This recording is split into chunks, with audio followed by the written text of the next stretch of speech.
Their prayer this afternoon will be offered by the good delegate from Baltimore County. Thank you, Madam Speaker. Please bow your head with me. I lift up my eyes to the mountains. Where does my help come from? My help comes from the Lord, the maker of heaven and earth. Help us this day, Lord, as we work through the business of the people. Amen. Quorum call. Madam Speaker.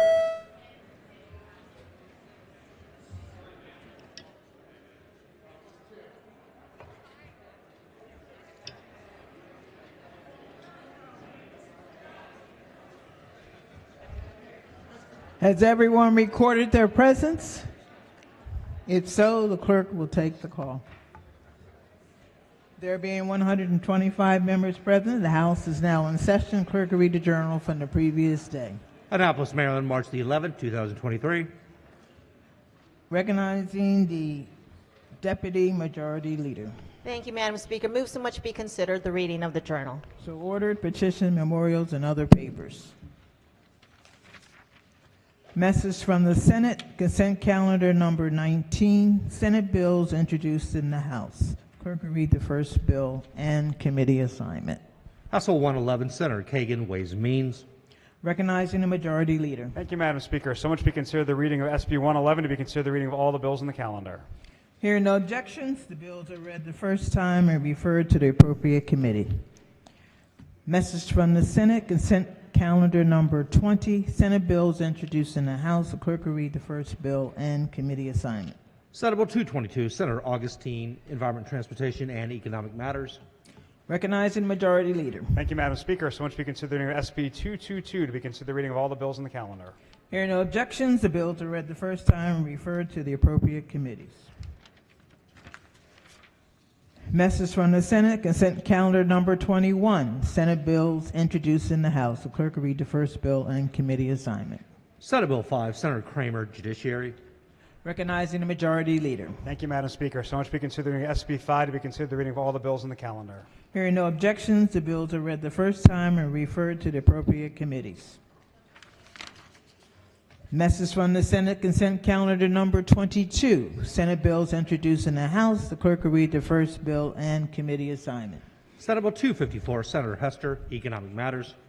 Recognizing Majority Leader. Thank you, Madam Speaker. So much be considered the reading of SB 254 to be considered the reading of all the bills in the calendar. Hearing no objections, the bills are read the first time and referred to the appropriate committees. Quorum call. Madam Speaker.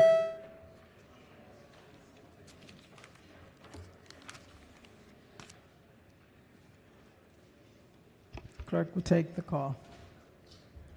There being 126 members present, the House is still in session. Calendar of third reading, House Bills number 46. Clerk will read the first bill. House Bill 121, Mental Health Treatment Plans for Individuals in Facilities and Residents Grievance System.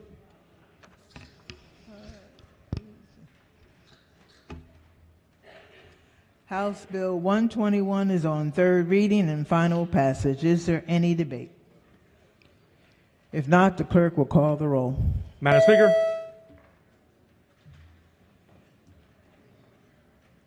Has everyone recorded their vote? Does anyone care to change their vote? If not, the clerk will take the call. There be 126 votes in the affirmative. House Bill 121, having received the constitutional majority, is declared passed. Clerk, read the next bill. House Bill 274 is Task Force on Reducing Emergency Department Wait Times. Is on third reading and final passage. Is there any debate? If not, the clerk will call the roll. Madam Speaker. Has everyone recorded their vote? Does anyone care to change their vote? If not, the clerk will take the call. There being 126 votes in the affirmative, House Bill 274, having received the constitutional majority, is declared passed. Clerk will read the next bill. House Bill 509, State Board of Elections, Municipal Elections, Publication of Results on Website. Is on third reading and final passage. Is there any debate? If not, the clerk will call the roll. Madam Speaker. Has everyone recorded their vote? Does anyone care to change their vote? If not, the clerk will take the call. There being 127 votes in the affirmative, House Bill 509, having received the constitutional majority, is declared passed. Clerk, read next bill. House Bill 690, Maryland African American Museum Corporation Board of Directors membership. Is on third reading and final passage. Is there any debate? If not, the clerk will call the roll. Madam Speaker. Has everyone recorded their vote? Does anyone care to change their vote? If not, the clerk will take the call. There being 128 votes in the affirmative, House Bill 690, having received the constitutional majority, is declared passed. Clerk, read next bill. House Bill 819, Montgomery County off-street parking requirements near mass transit stations. Is on third reading and final passage. Is there any debate? If not, the clerk will call the roll. Madam Speaker. Has everyone recorded their vote? Does anyone care to change their vote? If not, the clerk will take the call. There being 128 votes in the affirmative, House Bill 819, having received the constitutional majority, is declared passed. Clerk, read next bill. House Bill 863, Public Health Chief Medical Examiner corrections to autopsy findings and conclusions. Is on third reading and final passage. Is there any debate? Madam Speaker. Gentleman from Hartford. Thank you, Madam Speaker. I have a question for the floor leader. Floor Good leader. afternoon. Hey, we can just do this offline. No, it's cool. Really quickly. So I'm looking at the bill. So when I read the bill, all it does is extend the period of time for an autopsy report to be returned from 60 days to 180 days. No, for the appeal, if the family or an interested party is concerned that what is written down as the cause or reason is incorrect, they can ask that it be corrected. So for the appeal process, how does that affect things like life insurance policies, wills, all those other things? How does that impact that? 'Cause sometimes, if you're, a family that you have a life insurance policy and you need that turned around pretty quickly, right, to be able to receive that money, especially if you need that money. How does extending that time impact those families? Right. So actually, I think if we look at the bill, there's language that addresses that. I'm going to pull that up for you right now. And if you look down, and obviously if the findings are there, the findings are there. It has to go, right now it can go through a process anyway, right? So it already has a 60-day. So this extends that a little bit, but the final decision is made. Oh, sorry. You still get the death certificate, so all that happens is that it can be changed later, but it should not affect that. But I'm saying, but if there's an appeal and say the family is saying that, well, we think it's something else, that It would be the same process as there is now. but it because you just can makes have it 3 times as long. Yeah, I guess essentially. All right, thank you very much. I appreciate it. Thank you. Madam Speaker, just very, very briefly, obviously I know we have some issues with labor shortages, things of that nature, especially around some of these departments. My concern is anything that's going to extend the time and the burden on families to be able to get closure in these situations, to be able to get some of those vital benefits. I'm not sure is the right move at this time, and I will be voting red on this bill. Thank you, Madam Speaker. Madam Speaker. The sponsor of the bill. Thank you, Madam Speaker. Just to explain my vote, and quite actually, this was a concern I had. You get your death certificate. You can still process your insurance. You can still do your funeral arrangements and everything. And in fact, that's electronically done by the funeral home. So that level of closure is done. The reason why we're extending it is because 60 days is too fast for a mourning family to appeal a cause and manner of death. So there's only 5 particular causes, and the one that is the most upsetting is when it's rendered a suicide, when in fact the family believes that is a homicide. So you still get your death certificate, but you can do that pending process, and that's the reason for the bill. So I will be voting green on the bill, and I urge the body to do the same. Gentlelady from Carroll. Thank you, Madam Speaker. So I'm rising against this bill because I actually just had a resident of my district go through this. She lost her husband in November. Until my office intervened on her behalf last month, she still did not have a death certificate in hand. She could not pay bills. She could not take care of all of the business that she needed to do. It's too long. In addition, to add insult to injury, the MVA started fining her because she had vehicles in her husband's name who passed away that she was not able to process paperwork and take care of. This bill, I think, while it well-intentioned, I think that, you know, having heard this just directly from someone in my district very recently is too long. And for that reason, I think that we need to hire more people to get this, process this paperwork, get these grieving families the paperwork that they need so that they can move forward and heal. And I think that this is not a good idea. So I'll be voting no. Thank you. Madam Speaker. Floor leader. Thank you for those comments. This bill does not affect the time frame in getting your death certificate. However, as we all know, the Maryland Department of Health was cyber attacked, and so that delayed, the pandemic delayed. I had people calling my office asking for death certificates. I had to intervene as well. This is merely the appeal process. A death certificate can still be issued, and I think it's a great idea to have more people working at MDH. That has nothing to do, or OCME, that has nothing to do with this bill. This is the appeal process that we are concerned about, where a family member has gotten the death certificate, but they disagree with the findings. Or in some cases, there could be a police accountability, an independent investigation going on, and so they disagree with the findings. Usually it's suicide or unknown.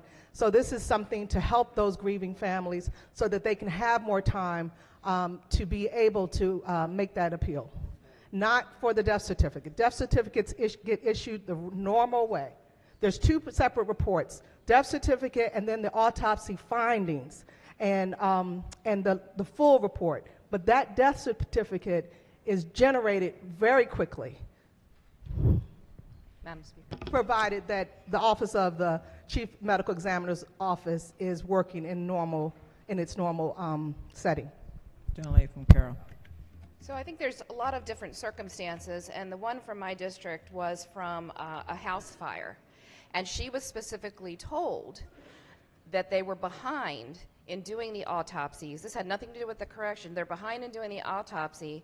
She's still waiting for her paperwork. So my concern, 180 days seems like an extremely long time, and so I will continue to vote no on this bill. Thank you. Floor leader. Thank you, Madam Speaker. Again, I'd just like to reiterate that what the process is after a death, there is an issuing of a death certificate. That can be done within days. There was a problem with the MDH in the last year after they were hacked, that death certificates were delayed greatly. That has nothing to do with the appeal process. And so we are, as a committee, looking at other ways of addressing the problems with MDH and with the Office of the Coroner. That's separate from this bill, so I would ask the body to support this bill, which is really focused on family members who find that there are questions about the cause and manner of death after they get the death certificate and want those to be appealed. Thank you, Madam Speaker. Is there any further debate? If not, the clerk will call the roll. Madam Speaker. Has everyone recorded their vote? Does anyone care to change their vote? If not, the clerk will take the call. There being 119 votes in the affirmative, House Bill 863, having received a constitutional majority, is declared passed. Clerk will read next bill. House Bill 1188, Public Utilities, Certificate of Public Convenience and Necessity, Solar Photovoltaic Systems. Is on third reading and final passage. Is there any debate? Madam Speaker. Gentlelady from Carroll. Thanks. Could the floor leader just rise for a quick question? Madam Speaker.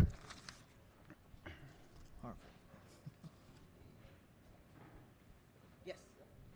Thank you, Madam Speaker. Okay. Could you just tell me real quick what this bill actually does? Yep. It simply codifies and clarifies the application process, not in the CPCN with the local jurisdictions for anything that's 2 megawatts or lower.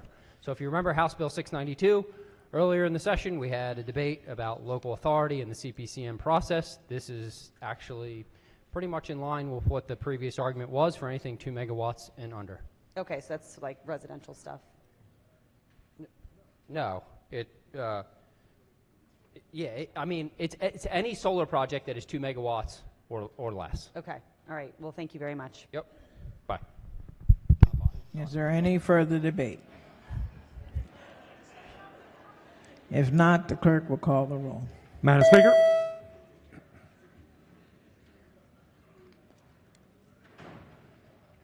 Has everyone recorded their vote? Does anyone care to change their vote? If not, the clerk will take the call. There being 96 votes in the affirmative, House Bill 1188, having received the constitutional majority, is declared passed.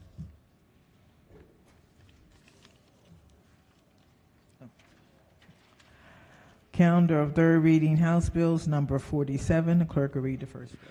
House Bill 9, Equity in Transportation Sector Guidelines and Analysis.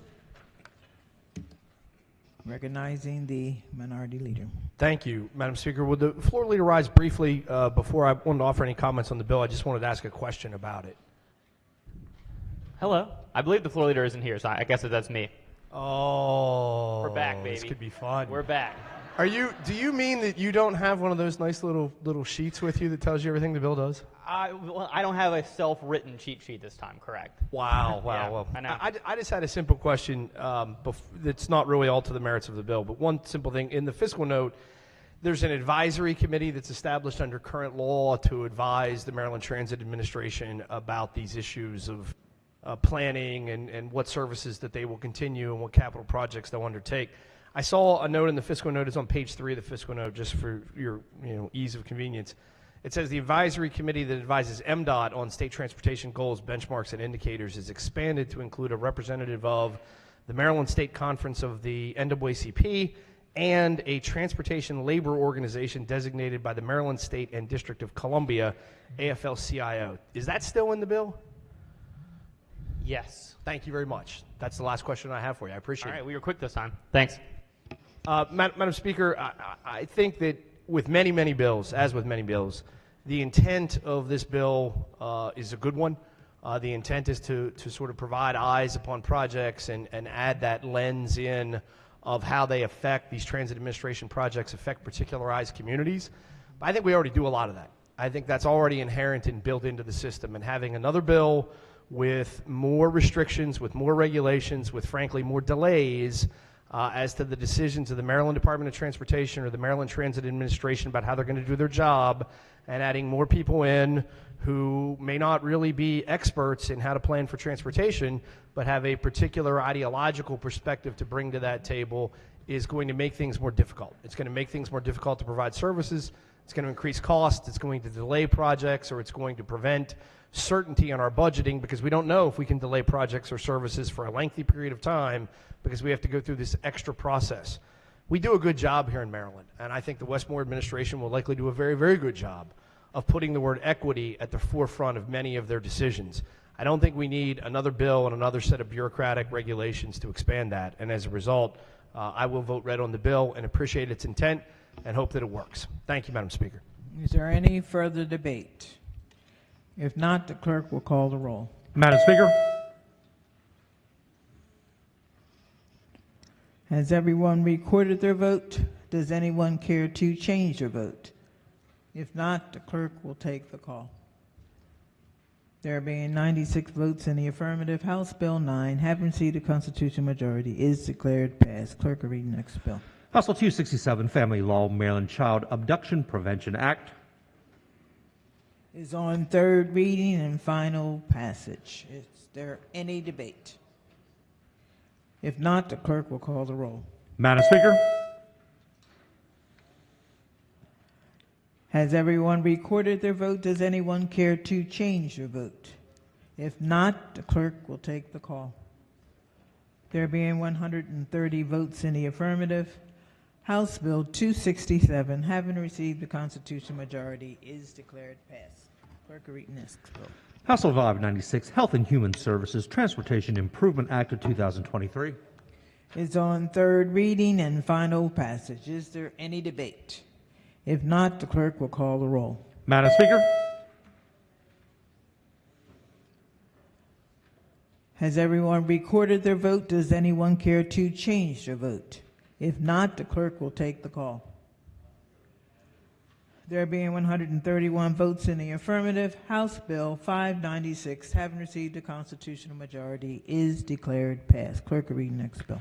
House Bill 809, State Procurement Minority Business Enterprise Program, Extension and Reports. Is on third reading and final passage. Is there any debate? If not, the clerk will call the roll. Madam Speaker. Has everyone recorded their vote? Does anyone care to change their vote? If not, the clerk will take the call. There being 128 votes in the affirmative, House Bill 809, having received a constitutional majority, is declared passed. Clerk will read the next bill.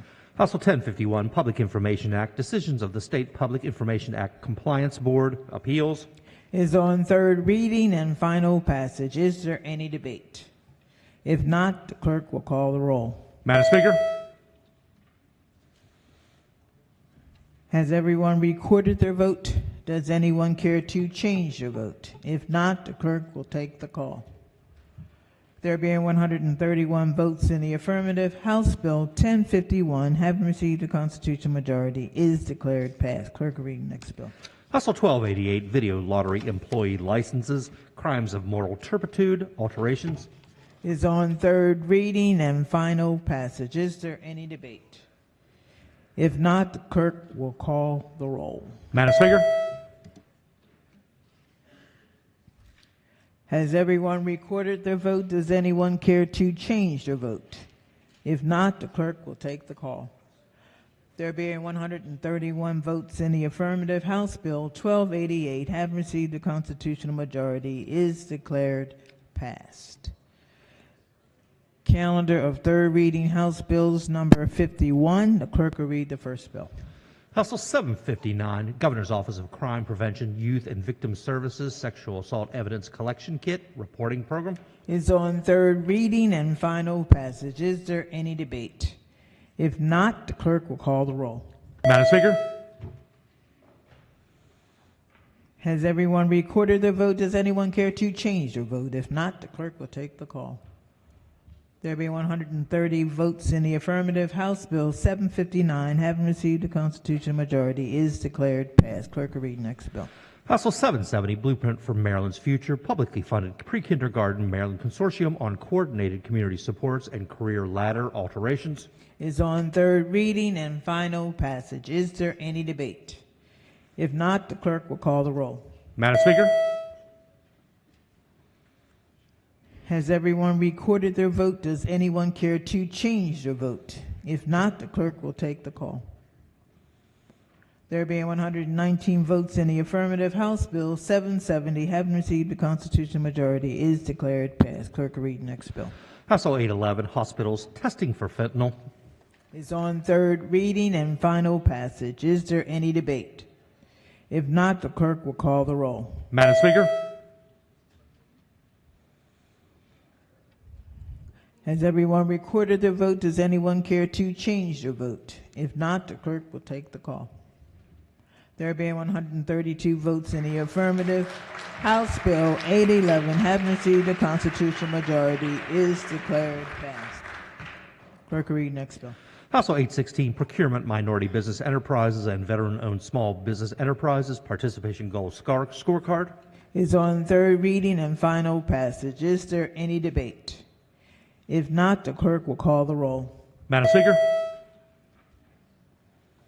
Has everyone recorded their vote? Does anyone care to change their vote? If not, the clerk will take the call. There being 132 votes in the affirmative, House Bill 816, having received a constitutional majority, is declared passed. Clerk will read the next bill. House Bill 977, Maryland Department of Health, Office of the Chief Medical Examiner.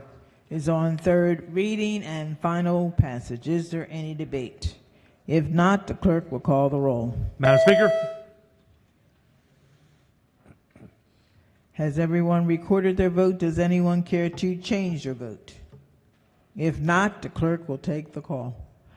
There being 133 votes in the affirmative, House Bill 977, having received a constitutional majority, is declared passed. Clerk, read next bill. House Bill 1151, health insurance reimbursement for services rendered by a pharmacist. Is on third reading and final passage. Is there any debate? If not, the clerk will call the roll. Madam Speaker, Has everyone recorded their vote? Does anyone care to change their vote? If not, the clerk will take the call. There being 131 votes in the affirmative, House Bill 1151, having received the constitutional majority, is declared passed. Clerk, read next bill. House Bill 1190, juveniles truancy reduction pilot program expansion. Is on third reading and final passage. Is there any debate? Madam Speaker. Recognizing the gentlelady from Baltimore County. Thank you, Madam Speaker. Would the floor leader rise? Floor leader. Thank you so much. I got it. So I'm reading this bill and it looks great. What can you tell us about what this bill is going to do? Sure, this bill is going to enable counties that want to do so to actually create problem-solving courts, which means they can actually use this for truancy issues with children. So it says extension or expansion. Is this truancy reduction pilot program going on anywhere right now? It is. It's a pilot program right now. And again, as you mentioned in the title, it is to expand it, but to enable just other counties to be able to do this. And it's going on, where is it going on now? Prince George's County, some of the Eastern Shore counties, I can't name them all, but there are several counties that are doing this. Okay, and it looks like they're actually going to also hold the parents responsible if the kids don't get to school? Yes, that's part of it as well.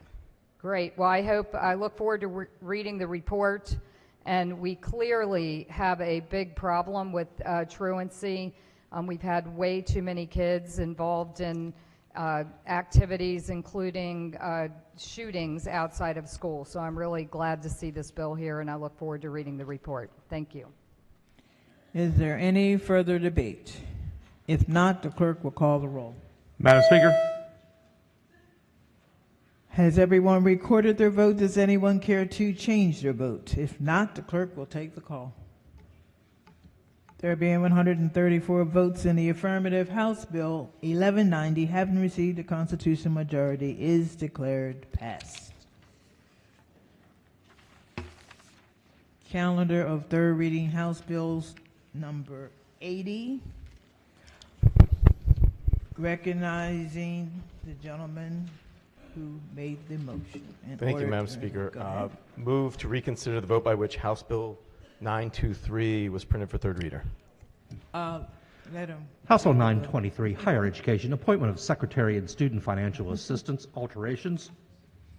Recognize. Thank you, Madam Speaker. Move to reconsider the vote by which House Bill 923 printed for third reader.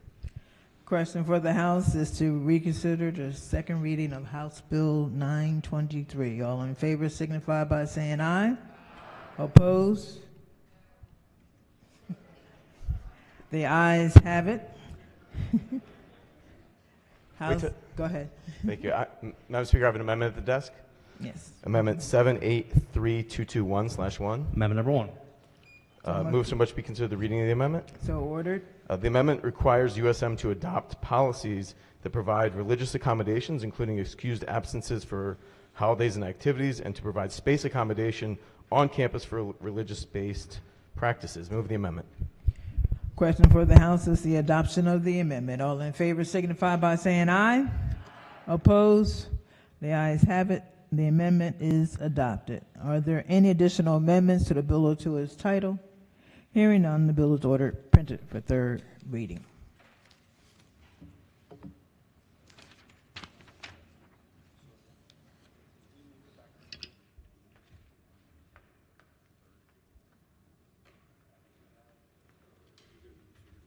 Calendar of third reading House Bills number 52. Clerk will read the first bill. House Bill 153, Baltimore City Board of School Commissioners, student members, and task force to study compensation and student members. Is on third reading and final passage. Is there any debate? If not, the clerk will call the roll. Madam Speaker, has everyone recorded their vote? Does anyone care to change their vote? If not, the clerk will take the call. There being 115 votes in the affirmative, House Bill 153, having received the constitutional majority, is declared passed. Clerk will read the next bill. House Bill 222, Baltimore County and Frederick County, career activities in public high schools, sale of coffee by students with individualized education programs. Is on third reading and final passage. Is there any debate? If not, the clerk will call the roll. Madam Speaker. Has everyone recorded their vote? Does anyone care to change their vote? If not, the clerk will take the call. There being 134 votes in the affirmative, House Bill 222, having received the constitutional majority, is declared passed. Clerk will read the next bill. House Bill 247, St. Mary's County, transfer tax, sunset extension. House Bill 247 is on third reading and final passage. Is there any debate? If not, the clerk will call the roll. Madam Speaker. Has everyone recorded their vote? Does anyone care to change their vote? If not, the clerk will take the call. There being 134 votes in the affirmative, House Bill 247, having received the constitutional majority, is declared passed. Clerk will read the next bill. House Bill 249, Baltimore City property tax, retroactive exemption. Is on third reading and final passage. Is there any debate? If not, the clerk will call the roll. Madam Speaker. Has everyone recorded their vote? Does anyone care to change their vote? If not, the clerk will take the call. There being 133 votes in the affirmative, House Bill 249, having received the constitutional majority, is declared passed. Clerk will read the next bill. House Bill 348, Baltimore County School Board Nominating Commission, vacancy procedures. Is on third reading and final passage. Is there any debate? If not, the clerk will call the roll. Madam Speaker. Has everyone recorded their vote? Does anyone care to change their vote? If not, the clerk will take the call. There being 134 votes in the affirmative, House Bill 343, having received the constitutional majority, is declared passed. Clerk, read next bill. House Bill 402, Kent County Board of Education, student member. Is on third reading and final passage. Is there any debate?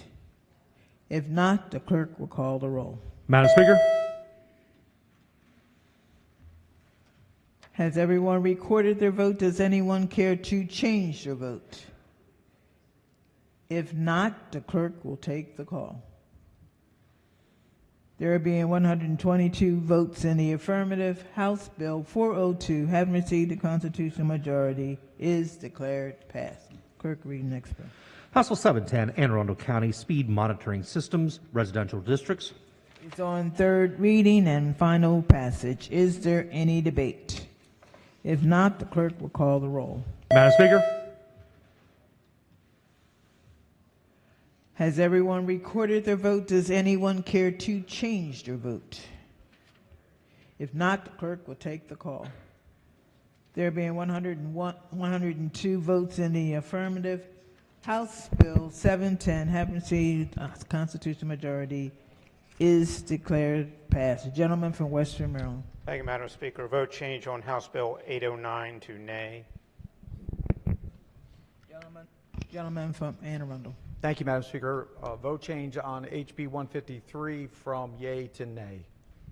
The other gentleman from Anne Arundel. Thank you, Madam Speaker. House Bill 770, I want to change to yes. Thank you. All right. Gentleman from Western Maryland. Thank you, Madam Speaker. Vote change on House Bill 809 from yea to nay. Get the gold slips up here. Any other vote changes? Calendar of third reading, House Bills number 53. Clerk will read the first bill. House Bill 48, Maryland Medical Assistance Program, Collaborative Care Model Services, Implementation and Reimbursement Expansion. Is on third reading and final passage. Is there any debate? If not, the clerk will call the roll. Madam Speaker. Has everyone recorded their vote? Does anyone care to change your vote? If not, the clerk will take the call. There being 126 votes in the affirmative, House Bill 48, having received a constitutional majority, is declared passed. Clerk will read the next bill.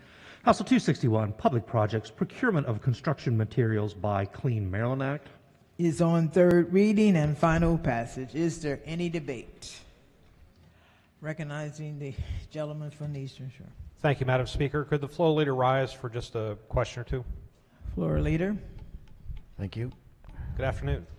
Good afternoon. So I'm looking at the fiscal note, and I don't know if this bill's been amended or not, but it looks like to me that there is a fiscal note of $259,400 for 2025, and then in out years it escalates. Is that still the same fiscal note on this bill? Fiscal note hasn't changed. So my second question is, on the last page of the fiscal note, it talks about the small business effect, which is small contractors must also purchase and use low-carbon concrete on state contracts, which is generally more expensive than concrete currently used. However, higher costs are assumed to be passed on to the state. Did the fiscal note writer talk about what the fiscal note would be on future projects should this bill pass, the additional cost that would be borne by the state?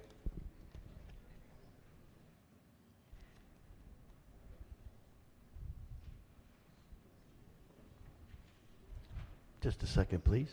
Okay.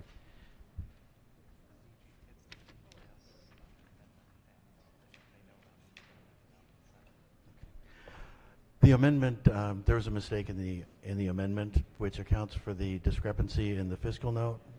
DGS has identified it, and they're going to work out the correction in the Senate. Okay, all right. Last question, and then I'll speak on the bill. What is low carbon concrete? Well, concrete amounts for 9% of the greenhouse gases in the United States. It's also the second most widely consumed resource after water. Right now, the low carbon concrete is a method by which less fossil fuels are used to create the cement component of concrete, where it reduces the carbon by 1/3. Okay, all right. So to my friend from Frederick County, thank you for answering my questions. Madam Speaker, very briefly on the bill, I would be concerned with the fiscal note. I'd also be concerned that it appears that there's some question as to whether or not this fiscal impact on future state projects would be significant. And the last comment I'll make on the bill is that when I see low carbon concrete, it seems like it's a feel-good bill, but I'm very concerned. Do we really get the bang for the buck as a state agency when they're trying to build buildings? Are there better ways to achieve some of these goals? And for those reasons, plus I don't know how available low carbon concrete is there going to be scarcity in getting this concrete, are the reasons why I'm going to be voting against the bill? Thank you. Gentleman from Anne Arundel. Thank you, Madam Speaker. Colleagues, this is the utter definition of crony capitalism. This is a big company coming in and essentially using a piece of legislation that they most likely drafted to push out the smaller guys, especially in a procurement status. Now, they've amended the bill so that the big guy will give the smaller guys a grant of $400,000. Whenever a big company says they're giving smaller companies money out of the goodness of their heart, I will tell you to beware. This is a bill that is to enrich a bigger company the way that it's drawn up. I did not like it in committee, and I do not like it now, and I would encourage you to not like it with me. Thank you, Madam Speaker. Minority Leader. Thank you, Madam Speaker. I don't know if I can top that, but I did just want to simply point out there is a technology, and I think this fits into a lot of what we talk about here of we're way ahead of where the science is with our ideologies. Our ideologies would be if you can make concrete that they call green concrete, if you can make it through processes, I don't know if many people or a lot of people in the room know this, an awful lot of concrete, almost all of it, is made using a substance that we like to call in Western Maryland coal. Coal is often used as the substance to make concrete, to create the heat agent. Coal is also used, I don't know if many of you are aware of this, You cannot make steel without coal. Not today. You cannot make steel at grade without coal. You have to have these substances in order to do these things that we all take for granted. We take for granted I can get concrete at my house and put a concrete patio in. Not unless you use coal or a carbon-based subset generally in it. We all take for granted I'll be able to buy something, I don't know, like a car, maybe an electric battery car, but it's still got steel in it. Well, you can't make the steel. So where does a lot of the steel come from? It comes from China. Where does a lot of the concrete going to come from if we do these things? Well, they're going to come from other countries, and they'll ship them here, and it'll cost more money, but that's okay, because they'll still use the processes that work. Green concrete is a wonderful thing. I can tell you that in Allegheny County, we're working very, very hard with Frostburg State University and an individual who has developed a potential system to make green concrete. And if it works, we'd love to have it. And we'd love for Western Maryland and the state of Maryland to be #1 in the United States for the production of green concrete, the testing. But I got to tell you, it's not there. It may never get there. It may happen next month. It may not happen ever. It may happen 15 years from now. But this bill very clearly suggests that the costs for state projects will go up and perhaps go up significantly. Because of it, it also says the bill adds significant intermittent and ongoing responsibilities to DGS, for which it currently does not have in-house expertise or staffing. Why? Because it doesn't exist. It doesn't exist today. And as a result, I think that's why you'll see some opposition to the bill. When the science gets there, let's all do it together. Let's have the most wonderful green economy that we possibly can have and have Maryland be at the front. But let's not get 2 years, 5 years, 20 years, 50 years ahead of the science. Thank you, Madam Speaker. Floor Leader. Thank you, Madam Speaker. This is the direction that the industry is going. The Climate Solutions Now Act, we committed to lowering greenhouse gases.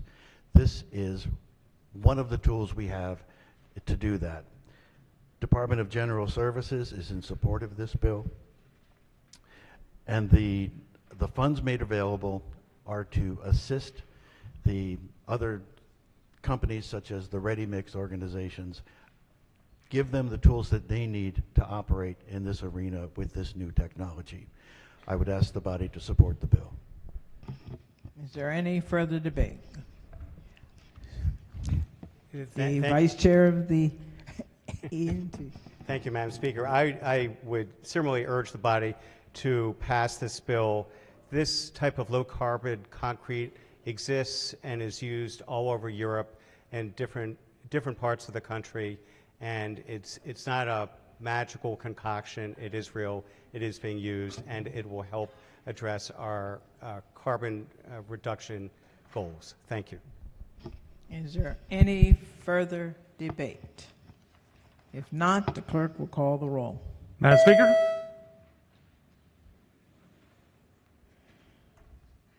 Has everyone recorded their vote? Does anyone care to change their vote? If not, the clerk will take the call. There being 103 votes in the affirmative, House Bill 261, having received the constitutional majority, is declared passed. Clerk will read the next bill. House Bill 543, State Procurement, Small Procurement Definition. Is on third reading and final passage. Is there any debate?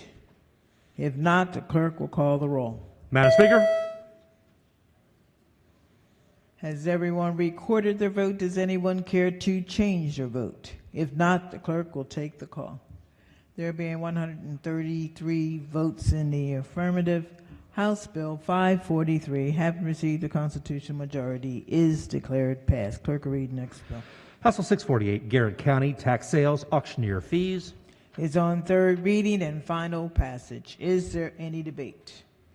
If not, the clerk will call the roll. Madam Speaker? Has everyone recorded their vote? Does anyone care to change their vote? If not, the clerk will take the call. There being 132 votes in the affirmative, House Bill 648, having received the constitutional majority, is declared passed. Clerk will read the next bill. House Bill 656, Talbot County Board of Education Election of Officers. Is on third reading and final passage. Is there any debate? If not, the clerk will call the roll. Madam Speaker? Has everyone recorded their vote? Does anyone care to change their vote? If not, the clerk will take the call. There being 134 votes in the affirmative, House Bill 656, having received the constitutional majority, is declared passed. Clerk, read next bill. House Bill 676, Cemeteries, Pet Remains, Duty of Perpetual Care. Is on third reading and final passage. Is there any debate? If not, the clerk will call the roll. Madam Speaker. Has everyone recorded their vote? Does anyone care to change their vote? If not, the clerk will take the call. There being 134 votes in the affirmative, House Bill 676, having received a constitutional majority, is declared passed. Clerk will read next bill. House Bill 783, Washington Suburban Sanitary Commission, Minority Business Enterprise Utilization Program, revisions and extension. Is on third reading and final passage. Is there any debate? If not, the clerk will call the roll. Madam Speaker. Has everyone recorded their vote? Does anyone care to change their vote? If not, the clerk will take the call. There being 132 votes in the affirmative, House Bill 783, having received the constitutional majority, is declared passed. Clerk will read next bill. House Bill 1096, Baltimore County Property Tax Exemption, real property owned by fire company or rescue squad. Is on third reading and final passage. Is there any debate? If not, the clerk will call the roll. Madam Speaker. Has everyone recorded their vote? Does anyone care to change their vote? If not, the clerk will take the call. There being 134 votes in the affirmative, House Bill 1096, having received the constitutional majority, is declared passed. Calendar of third reading, House Bills number 54. Clerk will read the first bill. House Bill 472, Transit Commuter Bus Service Procurement. Is on third reading and final passage. Is there any debate? If not, the clerk will call the roll. Madam Speaker. Has everyone recorded their vote? Does anyone care to change their vote? If not, the clerk will take the call. There being 131 votes in the affirmative, House Bill 472, having received a constitutional majority, is declared passed. Clerk will read next bill. House Bill 492, Anne Arundel County School Vehicles Duration of Operation. Is on third reading and final passage. Is there any debate? If not, the clerk will call the roll. Madam Speaker. Has everyone recorded their vote? Does anyone care to change their vote? If not, the clerk will take the call. There being 132 votes in the affirmative, House Bill 492, having received the constitutional majority, is declared passed. Clerk, read next bill. House Bill 867, Baltimore City, Collection of Unpaid Property Taxes. Is on third reading and final passage. Is there any debate? If not, the clerk will call the roll. Madam Speaker. Has everyone recorded their vote? Does anyone care to change their vote? If not, the clerk will take the call. There being 133 votes in the affirmative, House Bill 867, having received the constitutional majority, is declared passed. Clerk will read next bill. House Bill 1032, Criminal Procedure, Protection of Identity of Minor Victim. Is on third reading and final passage. Is there any debate? If not, the clerk will call the roll. Madam Speaker. Has everyone recorded their vote? Does anyone care to change their vote? If not, the clerk will take the call. There being 133 votes in the affirmative, House Bill 1032, having received the constitutional majority, is declared passed. Clerk will read the next bill. House Bill 1077, Department of State Police, Reproducing or Distributing Logo for Commercial Purposes, Prohibition.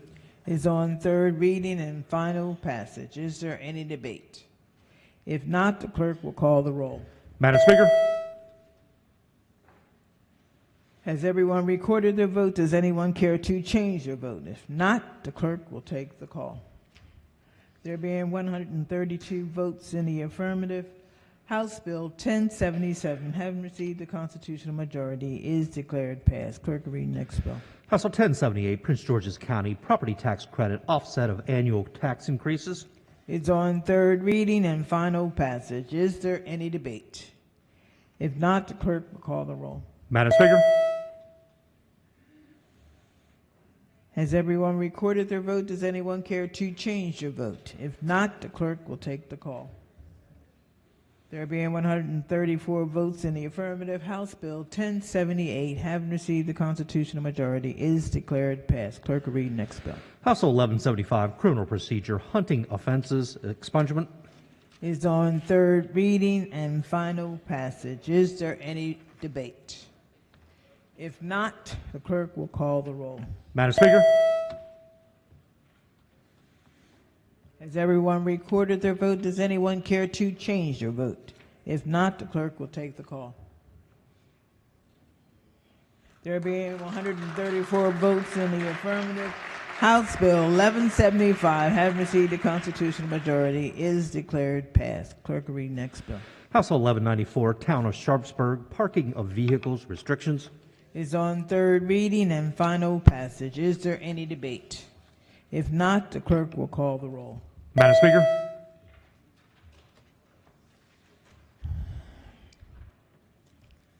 Has everyone recorded their vote? Does anyone care to change their vote? If not, the clerk will take the call.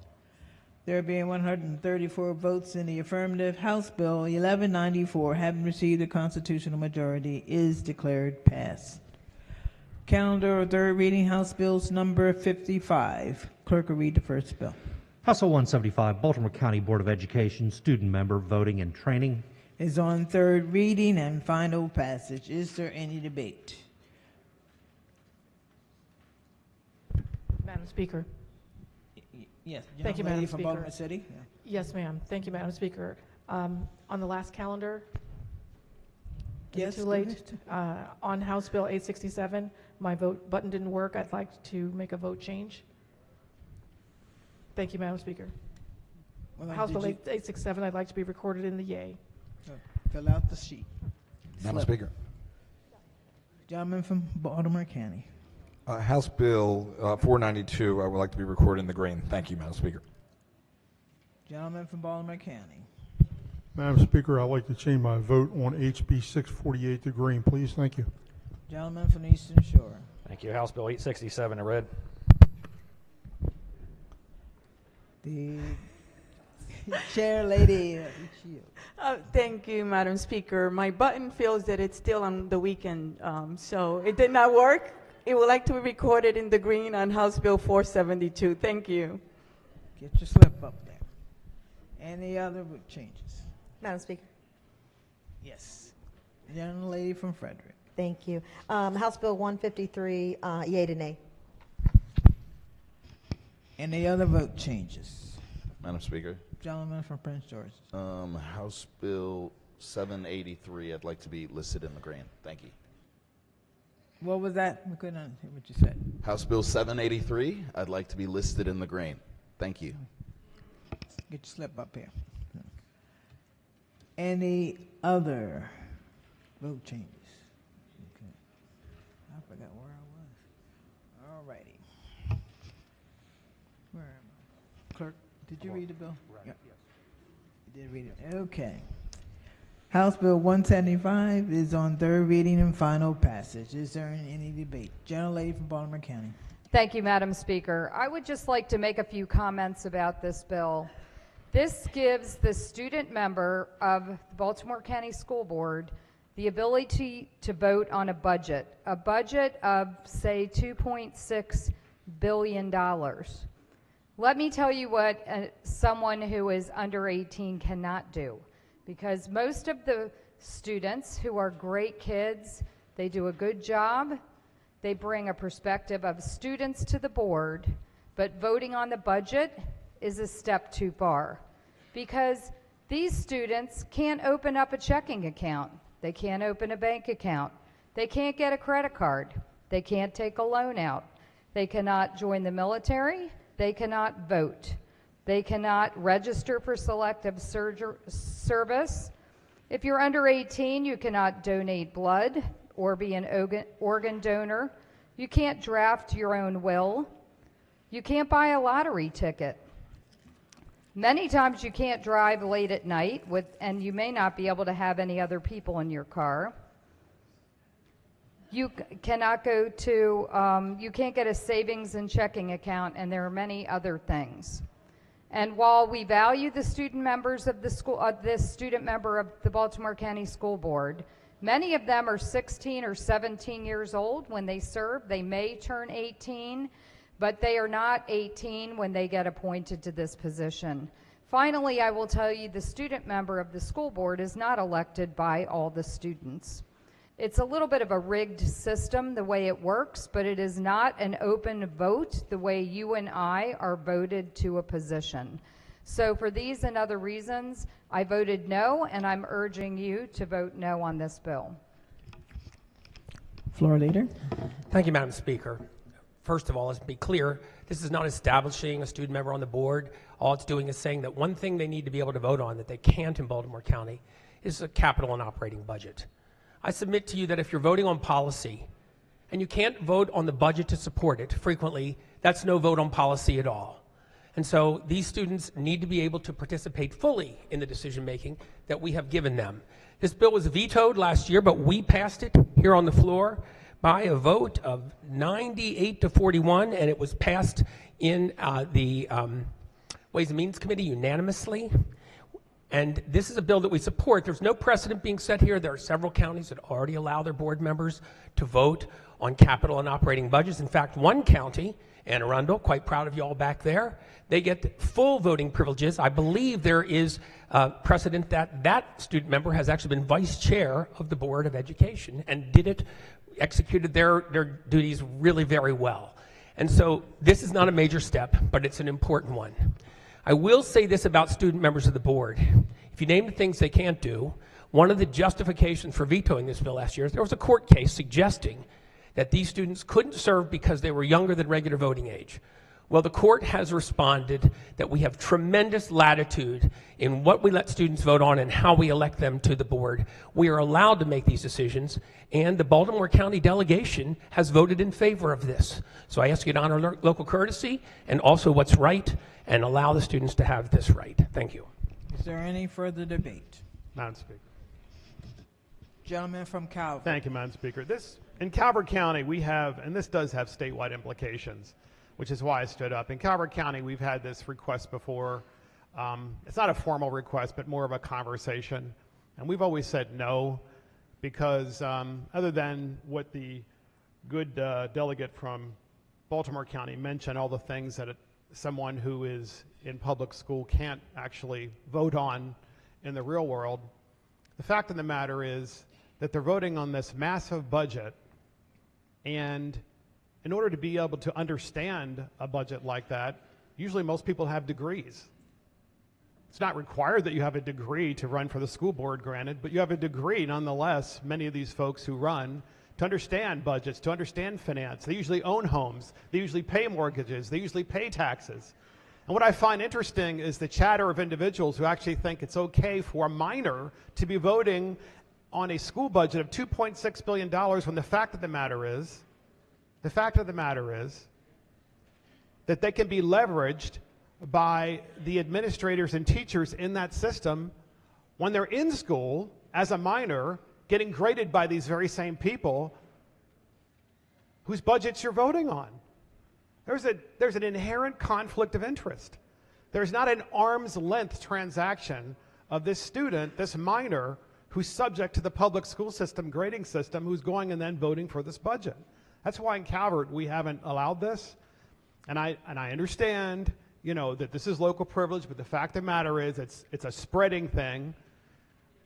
And it's spreading, and it is not healthy for the system, especially when we have so many students who can't even become proficient in math in the public school system. Keep them in the classroom. That's where they belong. Baltimore Delegation Chair. Thank you, Madam Speaker. Just because you think your next door neighbor isn't qualified to be president doesn't mean that no one is qualified to be president. Sure, there are children that probably wouldn't be able to execute this job real well. There's some people in this room who don't execute their jobs here real well, but they're still here, okay? Thank you. Oh, did you think it was you I was talking about? Maybe. Okay. Madam Madam Speaker, Madam Speaker, We're off the rails. Okay, yes, Madam certainly. Speaker. Oh, for what reason are you getting up? What reason are you getting up? Yes, I'm getting up because the gentleman's remarks are inappropriate. Was he directing it at somebody? No, they were not. It was said in jest, Madam Speaker, and Yeah. I'm happy to withdraw So- that. Okay. The Are you larger okay point now? is there were several requirements that were listed. For example, these students don't own homes. Well, probably not. But there's no requirement in Baltimore County that one of the board members own a home to become a board member. In fact, there's no degree required. There's no particular training except in this bill. We put it in. We said that students must be trained in understanding the budget before they can vote on the budget. And we suggested, we didn't make them, we probably should have, make the other board members also be trained in understanding the budget before indeed they can vote on the budget. And so this is a very important thing for board members to do. There is a lot of money involved. On the issue of influence, the Montgomery County board member last year said it best. Yes, of course I'm influenced by other members of the board, just as I influence other members of the board. That's what we do here. We actually spend time talking to our colleagues, trying to talk them into positions that we favor and out of ones we don't. Sometimes we're successful, and sometimes we're not. Finally, I submit that student members of the board actually seem to work harder than the other members of the board for one reason, and you've heard it here in this room. There's an implicit bias against them because of their age. They have to prove themselves out, and they work extra hard to, and they work extra hard on understanding the budget, and they will in the future. Again, I'm happy if another county does not want to extend this privilege. That's their decision. I don't agree with it, but I would honor their local courtesy. I hope they will honor ours as well. Okay. Gentlelady from Hartford. Thank you, Madam Speaker. Allowing a student to vote on the capital budget means the child will be attending one school and voting on the resources of all of the other schools. So they will have a particular interest in the success of their own school, in the neighborhood and community in which they live, but at the same time will be having to vote for monies going elsewhere. So there is a serious concern of conflict there, in my opinion, number one. And number two, in this body, we've put in several interesting bills that claim that people can't be responsible for things like murder unless they're 25 because their brains aren't developed. But they can vote on $2 billion budgets, apparently. I'll be read. Madam Speaker. Gentlelady from Baltimore County. Thank you, Madam Speaker. I would just like to clarify for the record, this bill was not unanimous out of Ways and Means. Additionally, it was not unanimous by the Board of Education. There were Board of Ed members that were opposed to this. And finally, the county council members in Baltimore County have to be 25 years old to run for county council. And this student member is getting to vote on a budget that is about half the size of the county's budget. So, you know, I think this is the wrong direction.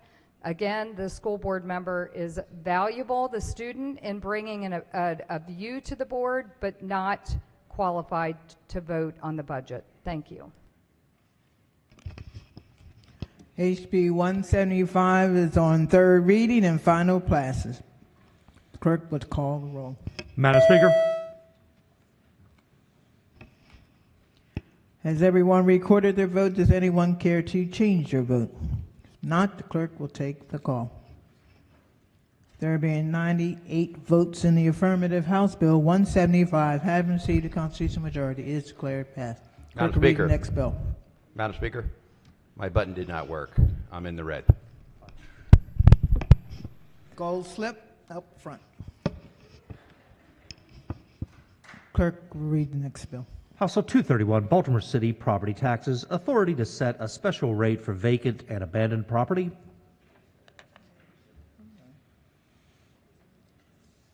Is on third reading and final passage. Is there any debate? If not, the clerk will call the roll. Madam Speaker.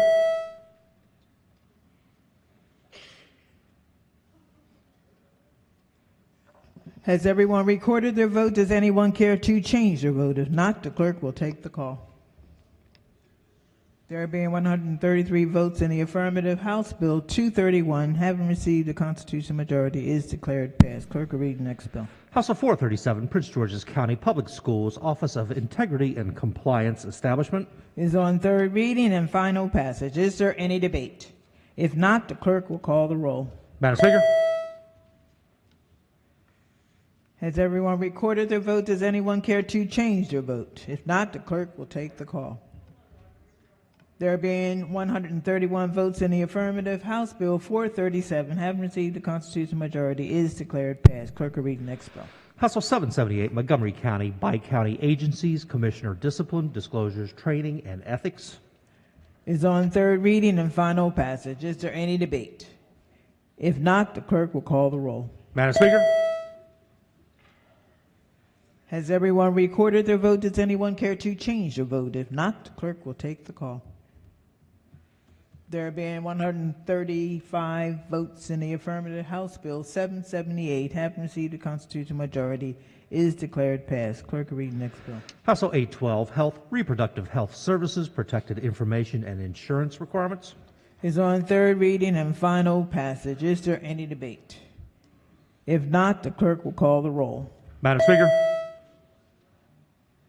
Has everyone recorded their vote? Does anyone care to change their vote? If not, the clerk will take the call. There being 98 votes in the affirmative, House Bill 812, having received a constitutional majority, is declared passed. Clerk will read the next bill. House Bill 921, Baltimore City Property Tax in rem foreclosure of vacant or nuisance property. Is on third reading and final passage. Is there any debate? If not, the clerk will call the roll. Madam Speaker. Has everyone recorded their vote? Does anyone care to change their vote? If not, the clerk will take the call. There being 134 votes in the affirmative, House Bill 921, having received a constitutional majority, is declared passed. Clerk will read the next bill. House Bill 1079, Prince George's County Board of Education and School System Revisions. Is on third reading and final passage. Is there any debate? If not, the clerk will call the roll. Madam Speaker. Has everyone recorded their vote? Does anyone care to change their vote? If not, the clerk will take the call. There being 131 votes in the affirmative, House Bill 1079, having received a constitutional majority, is declared passed. Calendar of third reading, House Bills number 57. Clerk will read the first bill. House Bill 10, Correctional Officers Retirement System, Talbot County. Is on third reading and final passage. Is there any debate? If not, the clerk will call the roll. Madam Speaker. Has everyone recorded their vote? Does anyone care to change their vote? If not, the clerk will take the call. There being 135 votes in the affirmative, House Bill 10, having received a constitutional majority, is declared passed. Clerk will read the next bill. House Bill 11, Private Well Safety Act of 2023.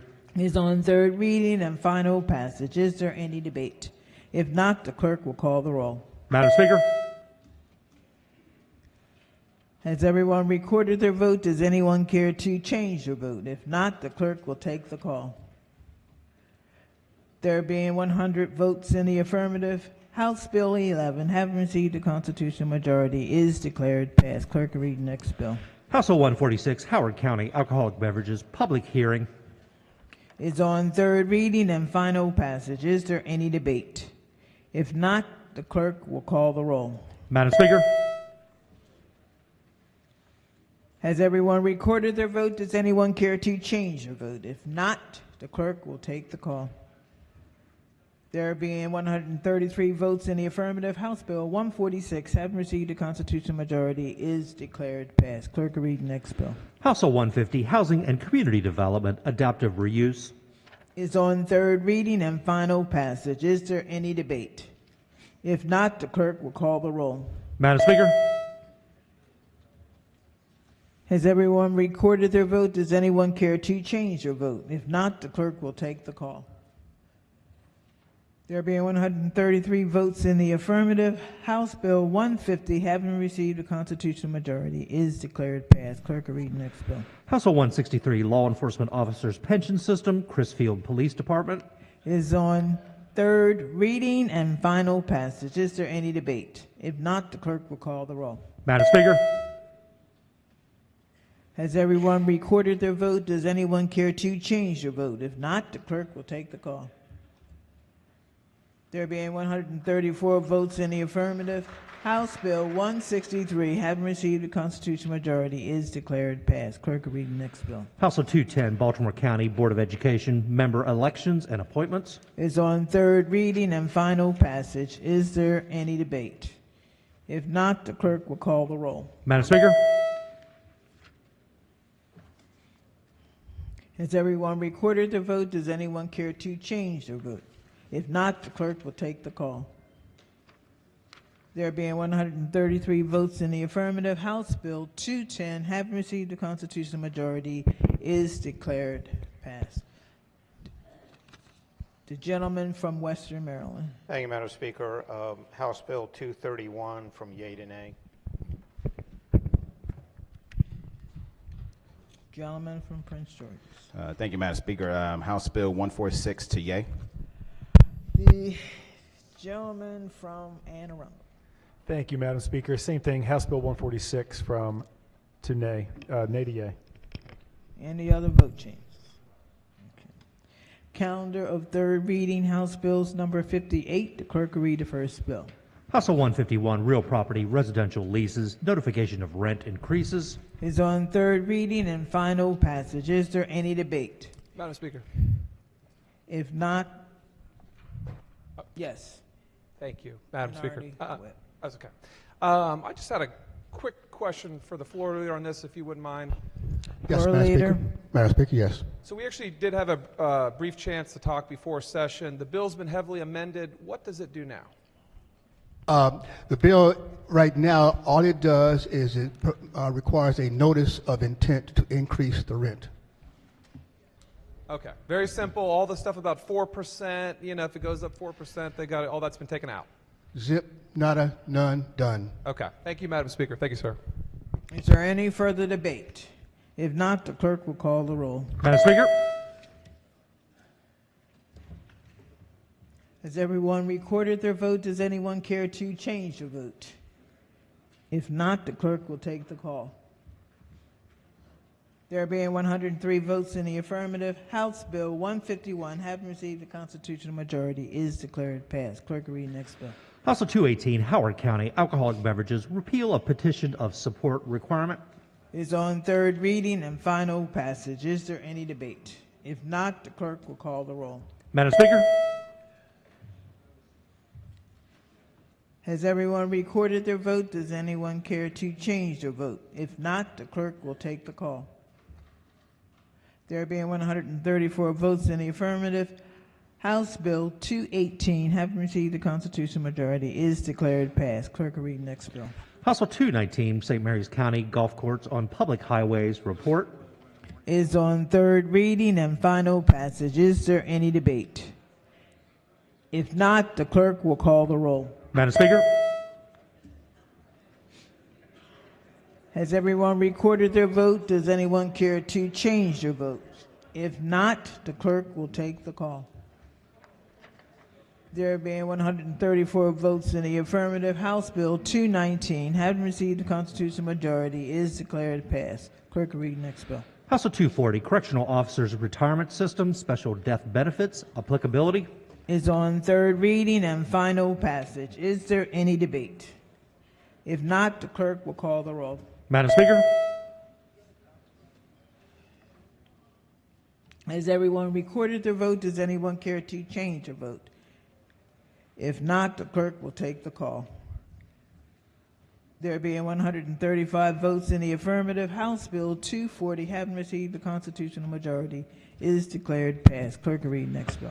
House Bill 372, Higher Education, Veterans of the Afghanistan and Iraq Conflict Scholarship, altering name of scholarship. Is on third reading and final passage. Is there any debate? If not, the clerk will call the roll. Madam Speaker. Has everyone recorded their vote? Does anyone care to change their vote? If not, the clerk will take the call. There being 133 votes in the affirmative, House Bill 372, having received a constitutional majority, is declared passed. Clerk will read the next bill. House Bill 947, Charles County Property Tax Credit for Volunteer Emergency Responders. is on third reading and final passage. Is there any debate? If not, the clerk will call the roll. Madam Speaker. Has everyone recorded their vote? Does anyone care to change their vote? If not, the clerk will take the call.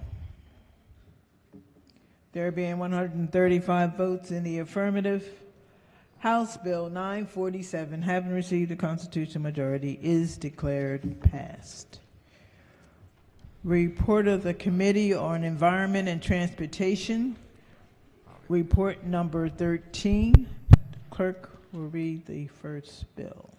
House Bill 70, Safe Access for All, Safe Roads Act of 2023. Favorable amendments. Amendment number 1. Recognizing the floor leader. Thank you, Madam Speaker. Move so much to be considered the reading of the amendments. So ordered. Amendment number 1 strikes the requirement that MDOT use specific design elements for pedestrian and bicycle safety when developing certain projects.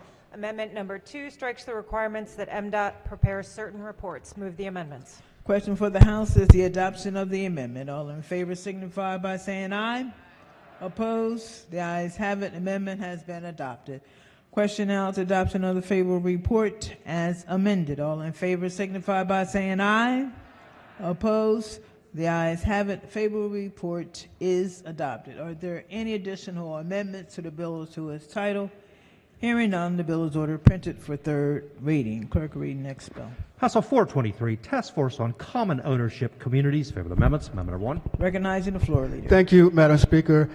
Move so much to be the reading of the amendments. So ordered. As amended, the bill establishes a task force for common ownership communities staffed by the Office of Attorney General to study numerous issues related to the operation of common ownership communities. Amendments number 1 and 2, also the membership and duties of the task force. Move the amendments, Madam Speaker. Question for the House is the adoption of the amendments. All in favor signify by saying aye. Opposed? The ayes have it. The amendments have been adopted. Question now is adoption of the favorable report as amended. All in favor signify by saying aye. Opposed? The ayes have it. Favorable report is adopted. Are there any additional amendments to the bill or to its title? Hearing none, the bill is ordered printed for third reading. Clerk will read the next bill. House Bill 830, Residential Construction or Significant Renovation, Electric Vehicle Charging. Favorable amendments. Amendment number 1. Recognizing the chair of the committee. Thank you, Madam Speaker. Move so much be considered the reading of the amendments. So ordered. As amended, the bill requires for the construction or significant renovation of new housing units to include in each garage, carport, or driveway either one dedicated electric vehicle supply equipment installed parking space, an EV-ready parking space, or an EV-capable space. The amendments, amendment number 1 is technical. Amendment number 2 adds definitions to the bill and alters existing definitions in the bill as drafted. Amendment number 3 requires the construction or significant renovation of certain housing units with dedicated parking facilities for each residential units to be built with either an EV-capable, EV-ready, or EVSE, which EVSE stands for Electric Vehicle Supply Equipment, EVSE installed parking space. Amendment number 4 requires for housing units and multifamily residential buildings constructed without a dedicated garage, carport, or driveway for residents, but which do provide on-site parking, either A, at least one common use EVSE installed parking space, or B, a certain percentage of the total spaces to be EV capable, which may be assigned to residential units or made available for common use. Move adoption of the amendments. Question for the House is the adoption of the amendments. All in favor signify by saying aye. Opposed? The ayes have it. Amendments have been adopted. Question now is the adoption of the favorable report as amended. All in favor signify by saying aye. Opposed? The ayes have it. Favorable report is adopted. Are there any additional amendments to the bill or to its title? Recognizing the minority leader. Thank you, Madam Chair. If the floor leader would rise, that's a lot of amendments for Monday afternoon on crossover. I just feel compelled to have to ask about that. Really? I don't feel that way. Well, I'm sure that you would, and you probably know what they're going to be for weeks now. But so I would suggest to you. No, actually, only a couple of hours. A couple of hours, just thought them up. Does this apply when you say residential construction? But a lot of what you talked about seemed to me to be a little more oriented, maybe I'm missing it, toward multifamily construction, Towards, but is No, this no, for houses too? No, this applies to houses, townhouses, duplexes, and multifamily. By the way, these amendments were completely vetted with NAIOP and the Building Industry Association, and they support the bill with these amendments. So, and it's a statewide bill. So if Yes. you build a new home in Garrett County at Deep Creek Lake on a 6-acre parcel, you have the same requirements for providing the electric vehicle charging as you would if you build a row of new townhouses in Rockville. Everything's the same. Yeah, but let me to clarify for you what these definitions mean, because the bill requires that it either be EVSE, EV ready, or EV capable. So let me define what those are. EV capable means only that your electric box is capable of handling a car charger at level 2, which means the equivalent of a washer dryer plug. And in EV capable, there is a conduit which goes to the parking space. That's EV capable. So what that allows you to do is at a later point you could buy a charging machine or put in a plug and charge your vehicle. You could do that 2, 3, 4 years later. It's not actual EV charging. EV ready means that imagine in your garage that you have the 220 volt plug that is typical for your washer dryer. That would be there. And if you had a car, I have a car with that kind of a plug, in addition to a regular wall socket plug, I could plug my car into that and it would work. EVSE is the people who go to the expense, I think unnecessary expense, of buying one of those charging machines that hooks into the plug and you just plug it into your car. So basically the bill requires one of those 3 treatments. Okay, I appreciate that explanation. Does it require a dedicated plug or a dedicated conduit, or it just says, hey, you have to have at least one? So all of us have some type of an electrical plug. I mean, the only thing that I believe is required is your electric system has to be able to handle that amount of a load. So, for example, if you're buying a new house, they have to basically make the house capable of running all the electricity in your home to accommodate a washer dryer, because everybody has one of those, your kitchen appliances, and one opportunity for a plug for an electric vehicle. And that's the key word when you said "and," so it's an aggregate. So the electrical capacity of the new unit or the new home would have to say all of your normal anticipated energy use for your normal appliances plus this on top. So you don't have to say, That's hey right. guys, you can't run anything overnight, turn all the lights off because I'm plugging the electric vehicle in. Right, your TV won't shut off. Okay, thank you. I appreciate the And by the way, clarification. again, I want to emphasize that these amendments, NAIOP and the Maryland Building Industry Association supports the bill. And NAIOP representing, apartments, a lot of those things. I mean, it would And be office almost buildings. impossible for them to provide this for every single person who has the apartment. If they have 300 apartments in a unit, they couldn't provide. No, I mean, quite that. what this bill does is it says that there has to be an EV capable, here, let me find it. Okay, so the percentages increase over time, 10% for new construction from October, when the permit is done from October 1, 23 to December 31, 29, 20% of EV capable at least for January 1, 30 to 34, and 30% from January 1, 35 onward. And my personal belief is within 10 years, all buildings are going to be doing this because the handwriting's on the wall. Right. Do you have any knowledge or information as to whether any of our neighboring states have these types of requirements for new construction? Pennsylvania, Virginia? Oh, you had to stump me. What's the answer? Dunno. Don't know. Okay. We'll find out before eventually, but I appreciate you indulging those questions. Thank Absolutely. Gentleman from Baltimore County. Madam Speaker, would the floor leader please rise for a few questions? Chairman of the committee. Certainly. Thank you. Being in construction, I know a little bit about this. Is this going to require any more fire retardant to be put in place, like an enclosed garage? Is there going to be any more requirements to make sure that there's less, because electric vehicles are more prone to fire? Well, first of all, as a matter of fact, internal combustion engine vehicles are more prone to fires than electric vehicles on a per capita basis. But I don't believe the bill doesn't address that, and I think, yeah, it just has to be built up to code. My concerns are is the cost, because I can see that once we have to start installing this, that there's going to have to be additional fire code to meet fire code.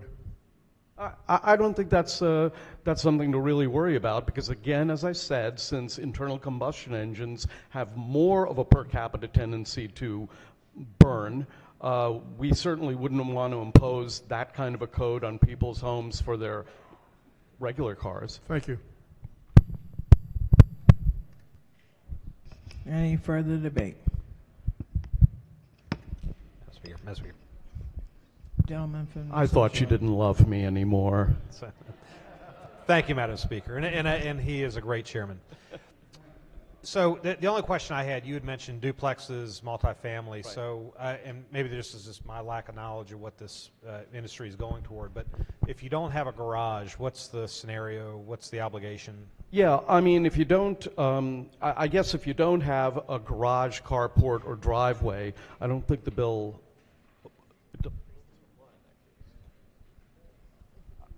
Well, I mean, right. Let's say that your property, where you live, whether it's an apartment building, a house, a townhouse, a duplex, doesn't have a garage, carport, or driveway, but there is an area for a common use parking area, then the regulations that have to do with having at least one EVSE and that certain percentage of EV capable slots, that's when that kicks in. So, for example, when I, out of college, my first job, I lived in an apartment building in Bethesda, Maryland, and I was on like well, it doesn't matter what floor I was on, but there was a parking lot next to the building that I parked my car in. That's a classic example of where the builder in the first part of the phase would have to have at least 10%, have to have EV capable plugs for 10% of the inhabitants. Well, so on the duplex, I'll just stick with that because I think multifamily adds a different element that I don't want to go through right now. But just a duplex, that would be, for example, a two-bedroom units, no garage parking. Are you saying that a conduit runs from the breaker box to some point to the outside of the building on either side? If the duplex community has a common parking lot. No, I'm not thinking that it would have. Then I don't believe the bill applies to that. But let me double check.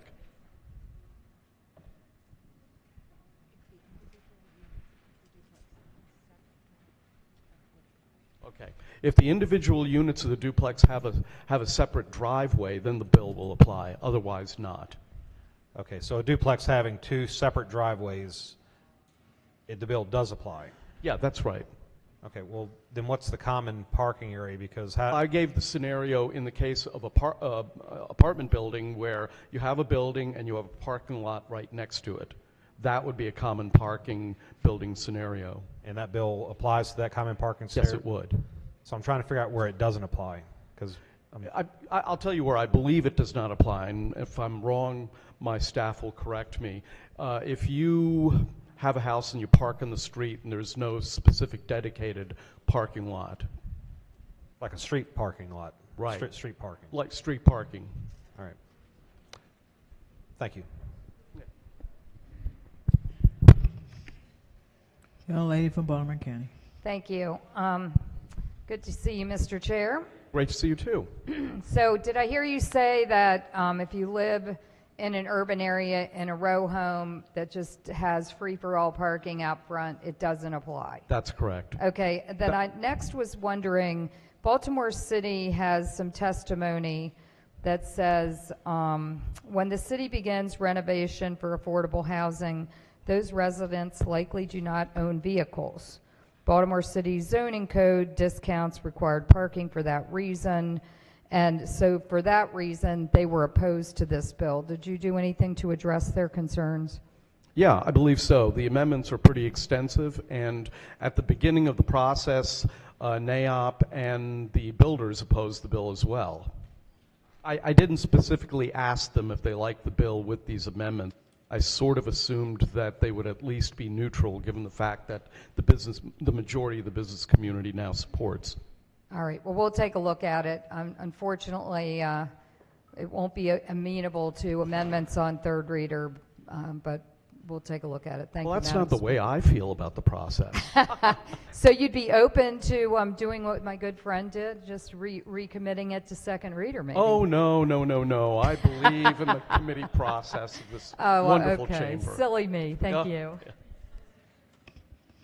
Any further debate? Hearing none, the bill is ordered printed for third reading. Clerk will read next bill. House Bill 934, Natural Resources Female Deer Hunting Contest, authorization. Favor the amendments. Amendment 1. Recognizing the floor leader. Thank you, Madam Speaker. Be so much consider the reading of the amendment. So ordered. Thank you, Madam Speaker. As amended, the bill creates an exception to the prohibition against selling a game bird or mammal taken from the wild for an antlerless deer acquired as the result of participation in an existing raffle program held in January each year. The amendments are the bill. Move the amendment. Question for the House is the adoption of the amendments. All in favor signify by saying aye. Opposed? The ayes have it. The amendments have been adopted. Question now is adoption of the favorable report as amended. All in favor signify by saying aye. Opposed? The ayes have it. Favorable report is adopted. Are there any additional amendments to the bill as to its title? Hearing none, the bill is ordered printed for third reading. Clerk will read next bill. Also 1087, Wacomico County Sunday Hunting and Archery Hunting Safety Zones. Favor the amendments. Amendment number 1. Recognizing the floor leader. Thank you, Madam Speaker. Be so much consider the reading of the amendment. So ordered. Thank you, Madam Speaker. As amended, the bill authorizes DNR to allow a person in Wacomico County to hunt on each Sunday of the game, bird, and mammal season on private and public land designated for Sunday hunting by DNR. The new Sunday authorizes for hunting are only available from 1/2 hour before sunrise and until 10:30 a.m. Committee amendments limit new authorized Sunday hunting hours to the 1/2 hour before sunrise until 10:30 a.m. Move the amendment. Question for the House is the adoption of the amendments. All in favor signify by saying aye. Opposed? The ayes have it. The amendments have been adopted. Question now is adoption of the favorable report as amended. All in favor signify by saying aye. Opposed? The ayes have it. Favorable report is adopted. Are there any additional amendments to the bill or to its title? Hearing none, the bill is ordered printed for third reading. Calendar of third reading, House Bills number 60. The clerk will read the first bill. House Bill 432, Prince George's County Chief Executive Officer of the Public School System, alterations to title and search committee requirements. Am I missing somebody?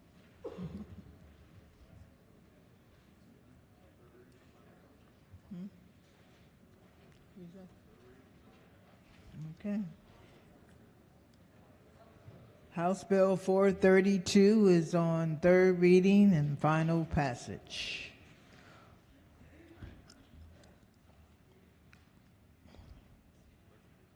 Huh?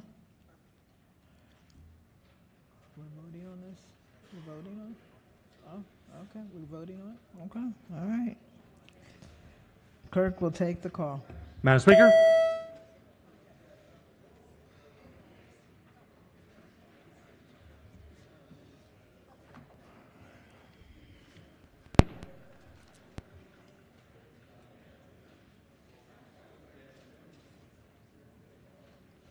Clerk will take the call. There being 133 votes in the affirmative, House Bill 432, having received a constitutional majority, is declared passed. Clerk will read next bill. House Bill 444, Prince George's County Payment in lieu of taxes agreements, low-income housing. Is on third reading and final passage. Is there any debate? If not, the clerk will call the roll. Madam Speaker? Has everyone recorded their vote? Does anyone care to change their vote? If not, the clerk will take the call. There being 132 votes in the affirmative, House Bill 444, having received a constitutional majority, is declared passed. Clerk will read the next bill. House Bill 448, Madam non-public Speaker. education, placements of children with disabilities, teacher salaries, teacher pay parity act. It's on third reading and final passage. Is there any debate? If not, the clerk will call the roll. Madam Speaker. Has everyone recorded their vote? Does anyone care to change their vote? If not, the clerk will take the call. There being 133 votes in the affirmative, House Bill 448, having received a constitutional majority, is declared passed. Clerk will read the next bill. House Bill 477, public senior higher education institutions, reproductive health services plans, requirements. It's on third reading and final passage. Is there any debate? If not, the clerk will call the roll. Madam Speaker. Madam Speaker. Has everyone recorded their vote? Does anyone care to change their vote? Gentlelady from Carroll. Thank you, Madam Speaker. To explain my vote, as we mentioned and tried to amend this, I think that it's wrong to not offer our young women all options, and I don't think there would have been any problem with also offering them reproductive services that would support a pregnancy and helping a young lady get her education. So for that reason, I'm voting no. Thank you. Any other debate? If not, the clerk will take the call. There being 99 votes in the affirmative, House Bill 477, having received a constitutional majority, is declared passed. Clerk will read the next bill. House Bill 520, City of Annapolis, alcoholic beverages art establishment. It's on third reading and final passage. Is there any debate? If not, the clerk will call the roll. Madam Speaker. Has everyone recorded their vote? Does anyone care to change their vote? If not, the clerk will take the call. There being 136 votes in the affirmative, House Bill 520, having received a constitutional majority, is declared passed. Clerk will read the next bill. House Bill 529, gaming video lottery terminals, local impact grants, Baltimore City. It's on third reading and final passage. Is there any debate? If not, the clerk will call the roll. Madam Speaker. Has everyone recorded their vote? Does anyone care to change their vote? If not, the clerk will take the call. There being 136 votes in the affirmative, House Bill 529, having received the constitutional majority, is declared passed. Madam Speaker. Gentleman from Baltimore County. Thank you. For House Bill 1079, I'd like to be recorded in the red. Thank you, Madam Speaker. Gentleman from Baltimore County. Thank you, Madam Speaker. 448 to red, please. Okay. Gentleman from St. Mary's. Thank you, Madam Speaker. 448 from red to green. Gentlelady from Prince George's. Thank you, Madam Speaker. My button did not work. I would like to be recorded as in the green for HB 432. Thank you. Any other vote changes? No, too late. Calendar of third reading, House Bills number 61. Clerk will read the first bill. House Bill 561, Town of Mount Airy, Carroll County and Frederick County Urban Renewal Authority. Is on third reading and final passage. Is there any debate? If not, the clerk will call the roll. Madam Speaker. Has everyone recorded their vote? Does anyone care to change their vote? If not, the clerk will take the call. There being 136 votes in the affirmative, House Bill 561, having received the constitutional majority, is declared passed. Clerk will read the next bill. House Bill 612, Natural Resources Licensed Tree Experts, alterations. Is on third reading and final passage. Is there any debate? If not, the clerk will call the roll. Madam Speaker. Has everyone recorded their vote? Does anyone care to change their vote? If not, the clerk will take the call. There being 113 votes in the affirmative, House Bill 612, having received the constitutional majority, is declared passed. Clerk will read the next bill. House Bill 629, Higher Education, Edward T. Conroy Memorial Scholarship Program, Surviving Spouses of Service Members. Is on third reading and final passage. Is there any debate? If not, the clerk will call the roll. Madam Speaker. Has everyone recorded their vote? Does anyone care to change their vote? If not, the clerk will take the call. There being 135 votes in the affirmative, House Bill 629, having received a constitutional majority, is declared passed. Clerk, read the next bill. House Bill 637, Washington County Deputy Sheriffs and Correctional Deputies, Employment Conditions and Collective Bargaining. Is on third reading and final passage. Is there any debate? If not, the clerk will call the roll. Madam Speaker. Has everyone recorded their vote? Does anyone care to change their vote? If not, the clerk will take the call. There being 130 votes in the affirmative, House Bill 637, having received a constitutional majority, is declared passed. Clerk, read next bill. House Bill 644, Frederick County Alcoholic Beverages Licenses, Golf Simulator Facility. It's on third reading and final passage. Is there any debate? If not, the clerk will call the roll. Madam Speaker. Has everyone recorded their vote? Does anyone care to change their vote? If not, the clerk will take the call. There being 136 votes in the affirmative, House Bill 644, having received the constitutional majority, is declared passed. Clerk, read next bill. House Bill 859, Criminal Law, Private Home Detention Monitoring, Notification. It's on third reading and final passage. Is there any debate? If not, the clerk will call the roll. Madam Speaker. Has everyone recorded their vote? Does anyone care to change their vote? If not, the clerk will take the call. There being 136 votes in the affirmative, House Bill 859, having received the constitutional majority, is declared passed. Calendar of third reading, House Bills number 62. The clerk will read the first bill. House Bill 391, Vehicle Laws, Parking Enforcement Citations. Is on third reading and final passage. Is there any debate? If not, the clerk will call the roll. Madam Speaker. Has everyone recorded their vote? Does anyone care to change their vote? If not, the clerk will take the call. There being 136 votes in the affirmative, House Bill 391, having received the constitutional majority, is declared passed. Clerk will read the next bill.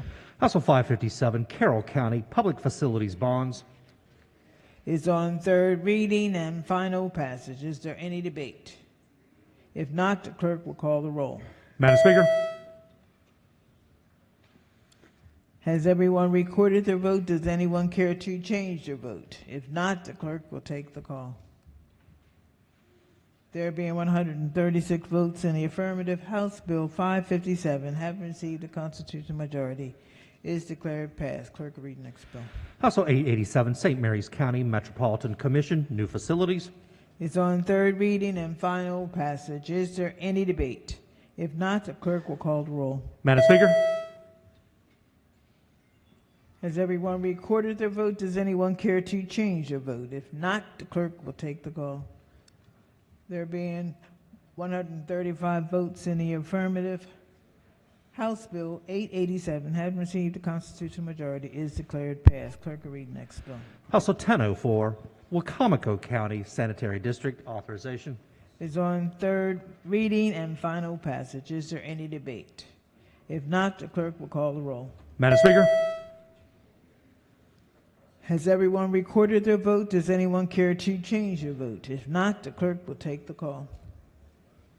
There being 134 votes in the affirmative, House Bill 1004, having received a constitutional majority, is declared passed. Clerk will read the next bill.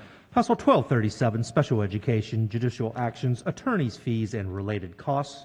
Is on third reading and final passage. Is there any debate? If not, the clerk will call the roll. Madam Speaker. Has everyone recorded their vote? Does anyone care to change their vote? If not, the clerk will take the call. There being 135 votes in the affirmative, House Bill 1237, having received the constitutional majority, is declared passed. Calendar of third reading, House Bills number 63. Madam Speaker. Gentleman from Montgomery. I don't believe my finger worked on House Bill House Bill 1004. Blaming the finger, huh? Well, cerebral palsy ought to be good for something. Oh, well. We got a record. Gold slip. Okay. Madam Speaker. Yes. Yes. Thank you, Madam Speaker. I'm sorry I don't have an excuse, but I guess my button didn't work on 1004. In the green, please. Any vote change or push votes? Okay. All right. What did I say? Have you read it yet? You read it yet? I haven't. I don't have it. Okay. Calendar third reading, House Bills number 63. Clerk will read the first bill. House Bill 158, Howard County Alcoholic Beverages Licenses, Residency Requirements. It's on third reading and final passage. Is there any debate? If not, the clerk will call the roll. Madam Speaker. Has everyone recorded their vote? Does anyone care to change their vote? If not, the clerk will take the call. There being 135 votes in the affirmative, House Bill 158, having received a constitutional majority, is declared passed. Clerk will read next bill. House Bill 186, Victim Services Program, Supplemental Federal Funding and Support Victim Services Stabilization Act. It's on third reading and final passage. Is there any debate? If not, the clerk will call the roll. Madam Speaker. Has everyone recorded their vote? Does anyone care to change their vote? If not, the clerk will take the call.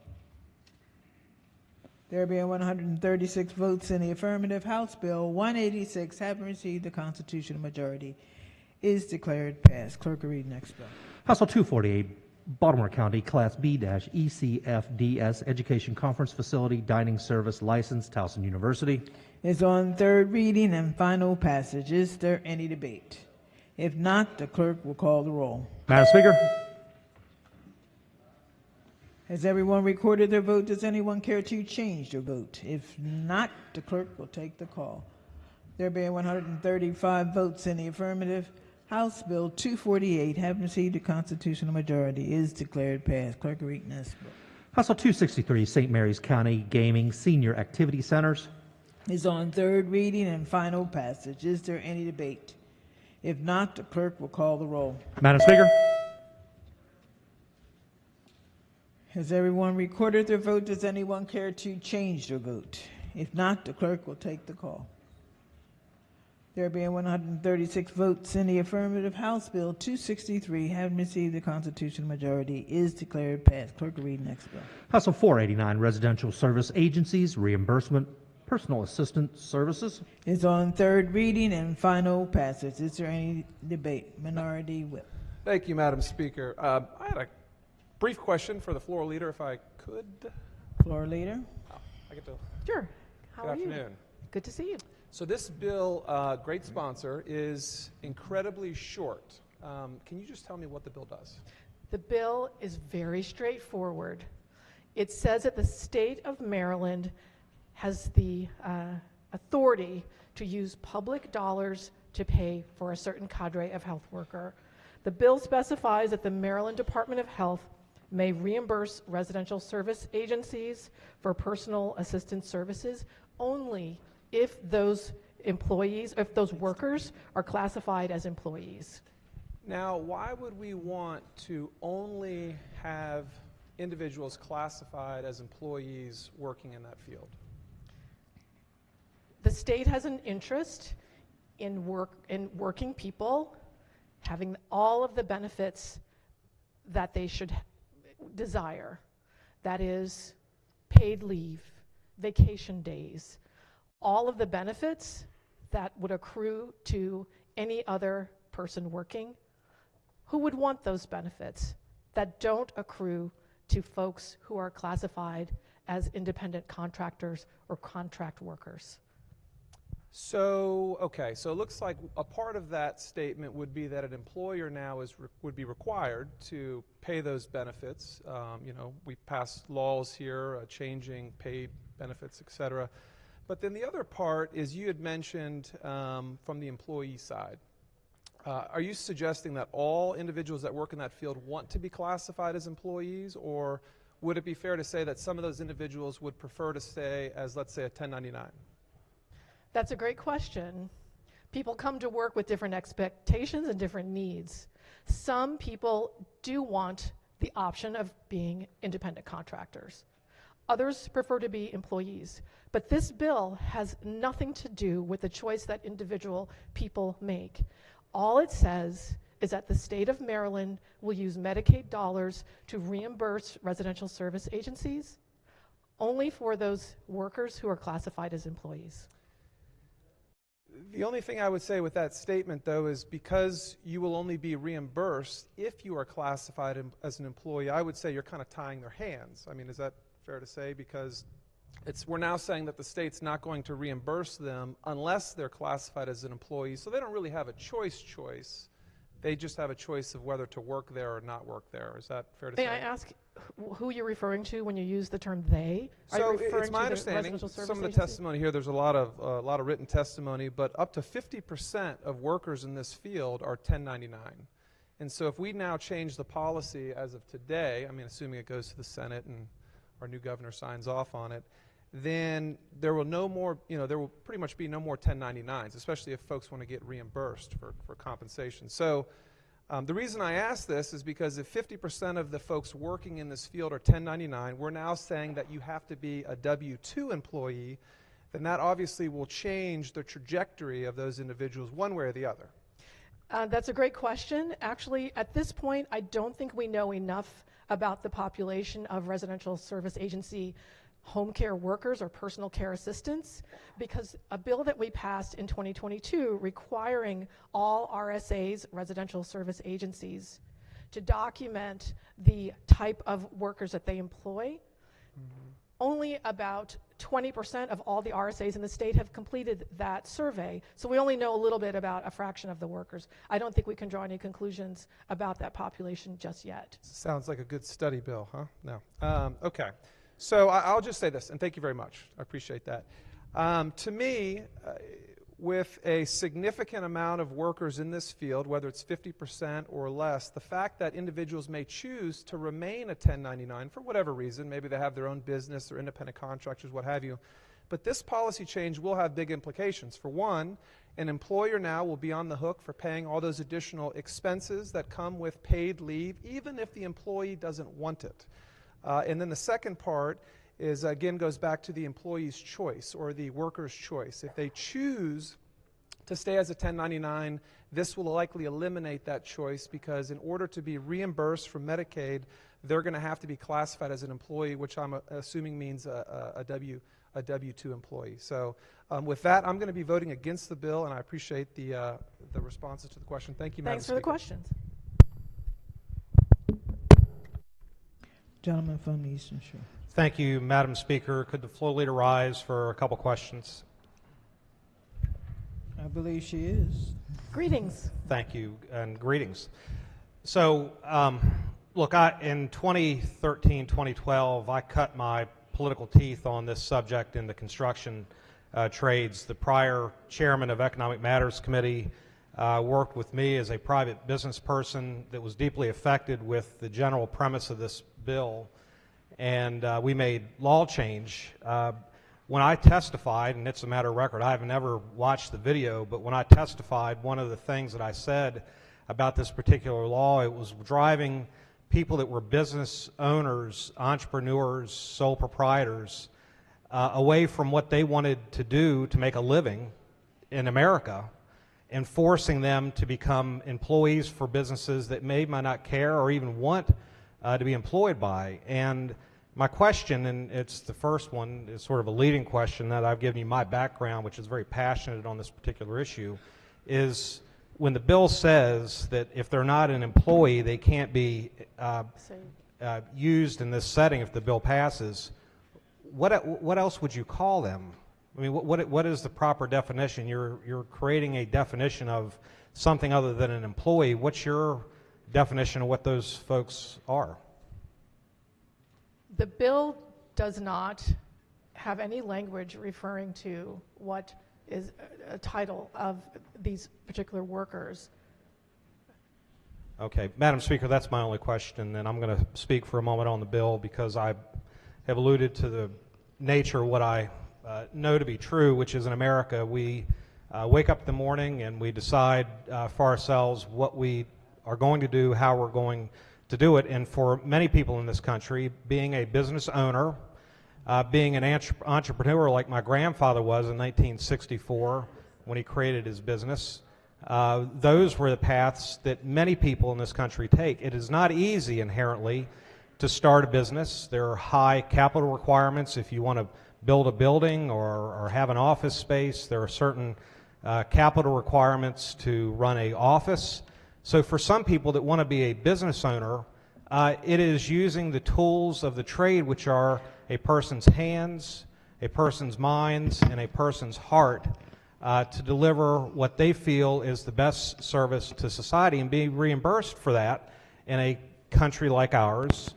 And when you pass bills like this, it asks a fundamental question. Do we respect the role of the business owner in our state? Do we respect the role of the entrepreneur who wants to be the very best that they are for themselves, but they're also for their customers? And who else, if we're going to have industry that is progressive and moves forward for the benefit of customers, who else are the best drivers for that sort of policy? Is it government? Or is it a self-interested business owner that gets paid based on their performance?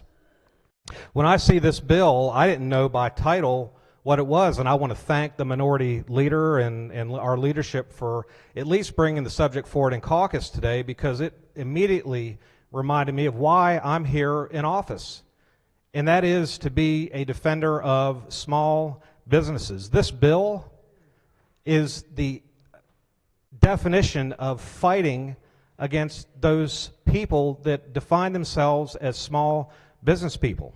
I'm going to close by saying this. If there's a reason why we are trying to pass this bill for purposes other than we just don't like having business people conducting business in this industry, if there's a tax reason, if there's an unemployment insurance reason, or a workers' comp reason, I would be the first one to stand on this House floor and say that it is very important that business owners conduct their job within compliance with the comptroller, the IRS, unemployment insurance, workers' comp. But I didn't hear any of that in any of the discussion with the minority whip and speaking with the floor leader, and which leads me to believe the following, that this bill has as its aim something that's very misguided.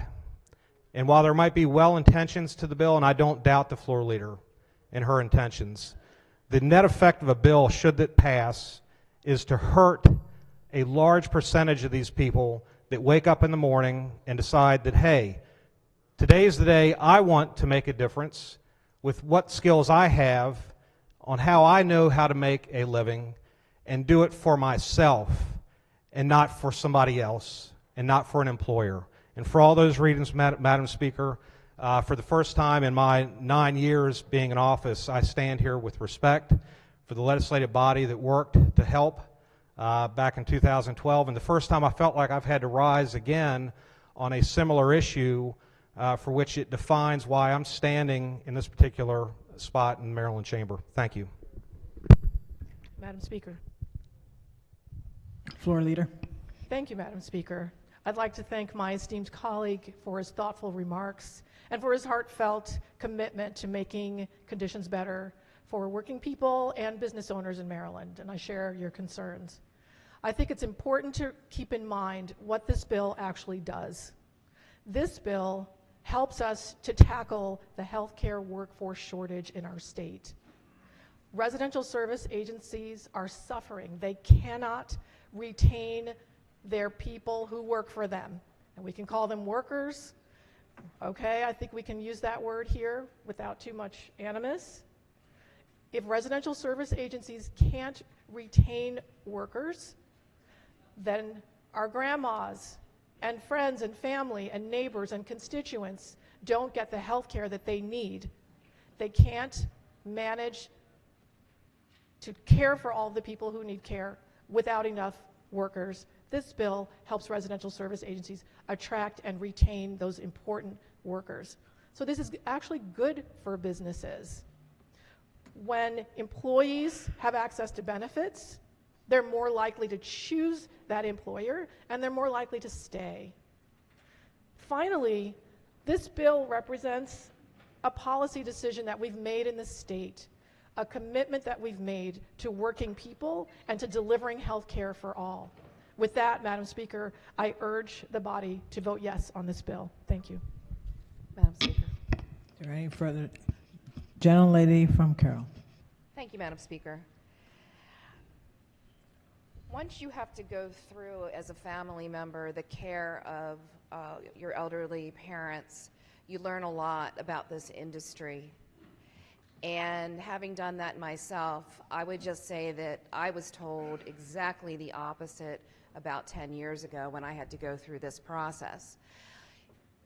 There are a lot of nursing professionals that work in this field, and they do so because they want to work as a 1099 person, and they want the flexibility to do that along with maybe some other jobs, and they bring a lot of valuable care to families going through very difficult circumstances.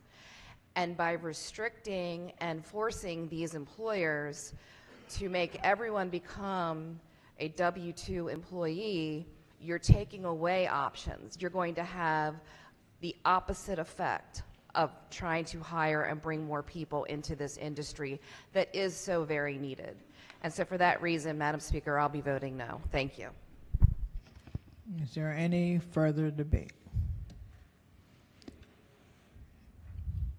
Hearing none.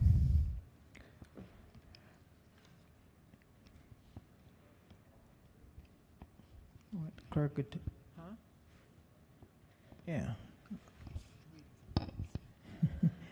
The clerk will call the roll. Madam Speaker.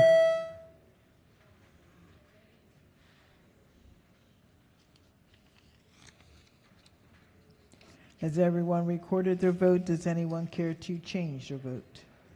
If not, the clerk will take the call.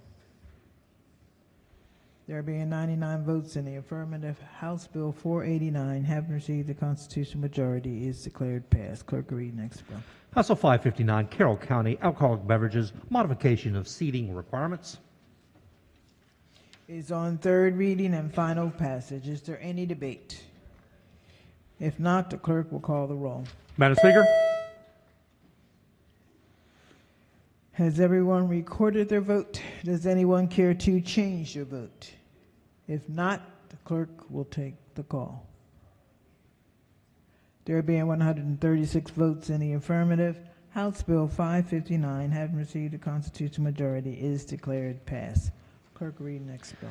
House Bill 573, Maryland Higher Education Commission, Access to Mental Health Advisory Committee establishment. Is on third reading and final passage. Is there any debate? If not, the clerk will call the roll. Madam Speaker.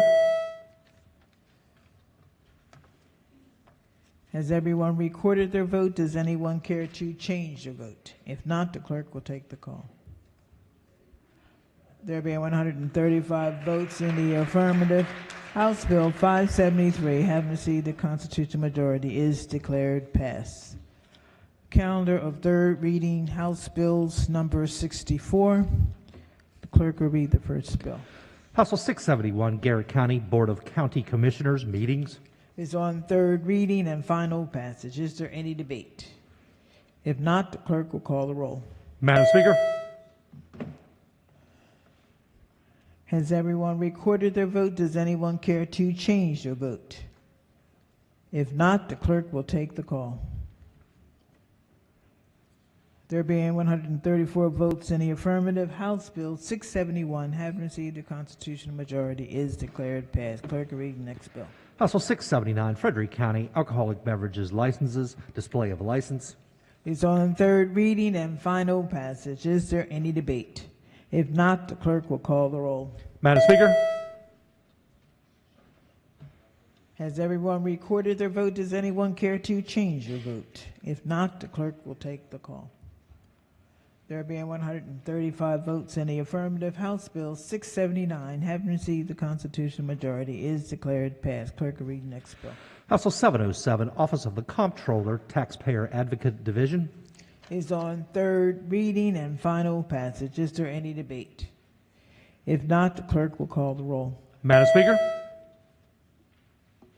Has everyone recorded their vote? Does anyone care to change their vote? If not, the clerk will take the call. There being 136 votes in the affirmative, House Bill 707, having received the constitutional majority, is declared passed. Clerk will read the next bill. House Bill 751, Public Safety Officer and Community Wellness Training Grant Fund. It's on third reading and final passage. Is there any debate? If not, the clerk will call the roll. Madam Speaker?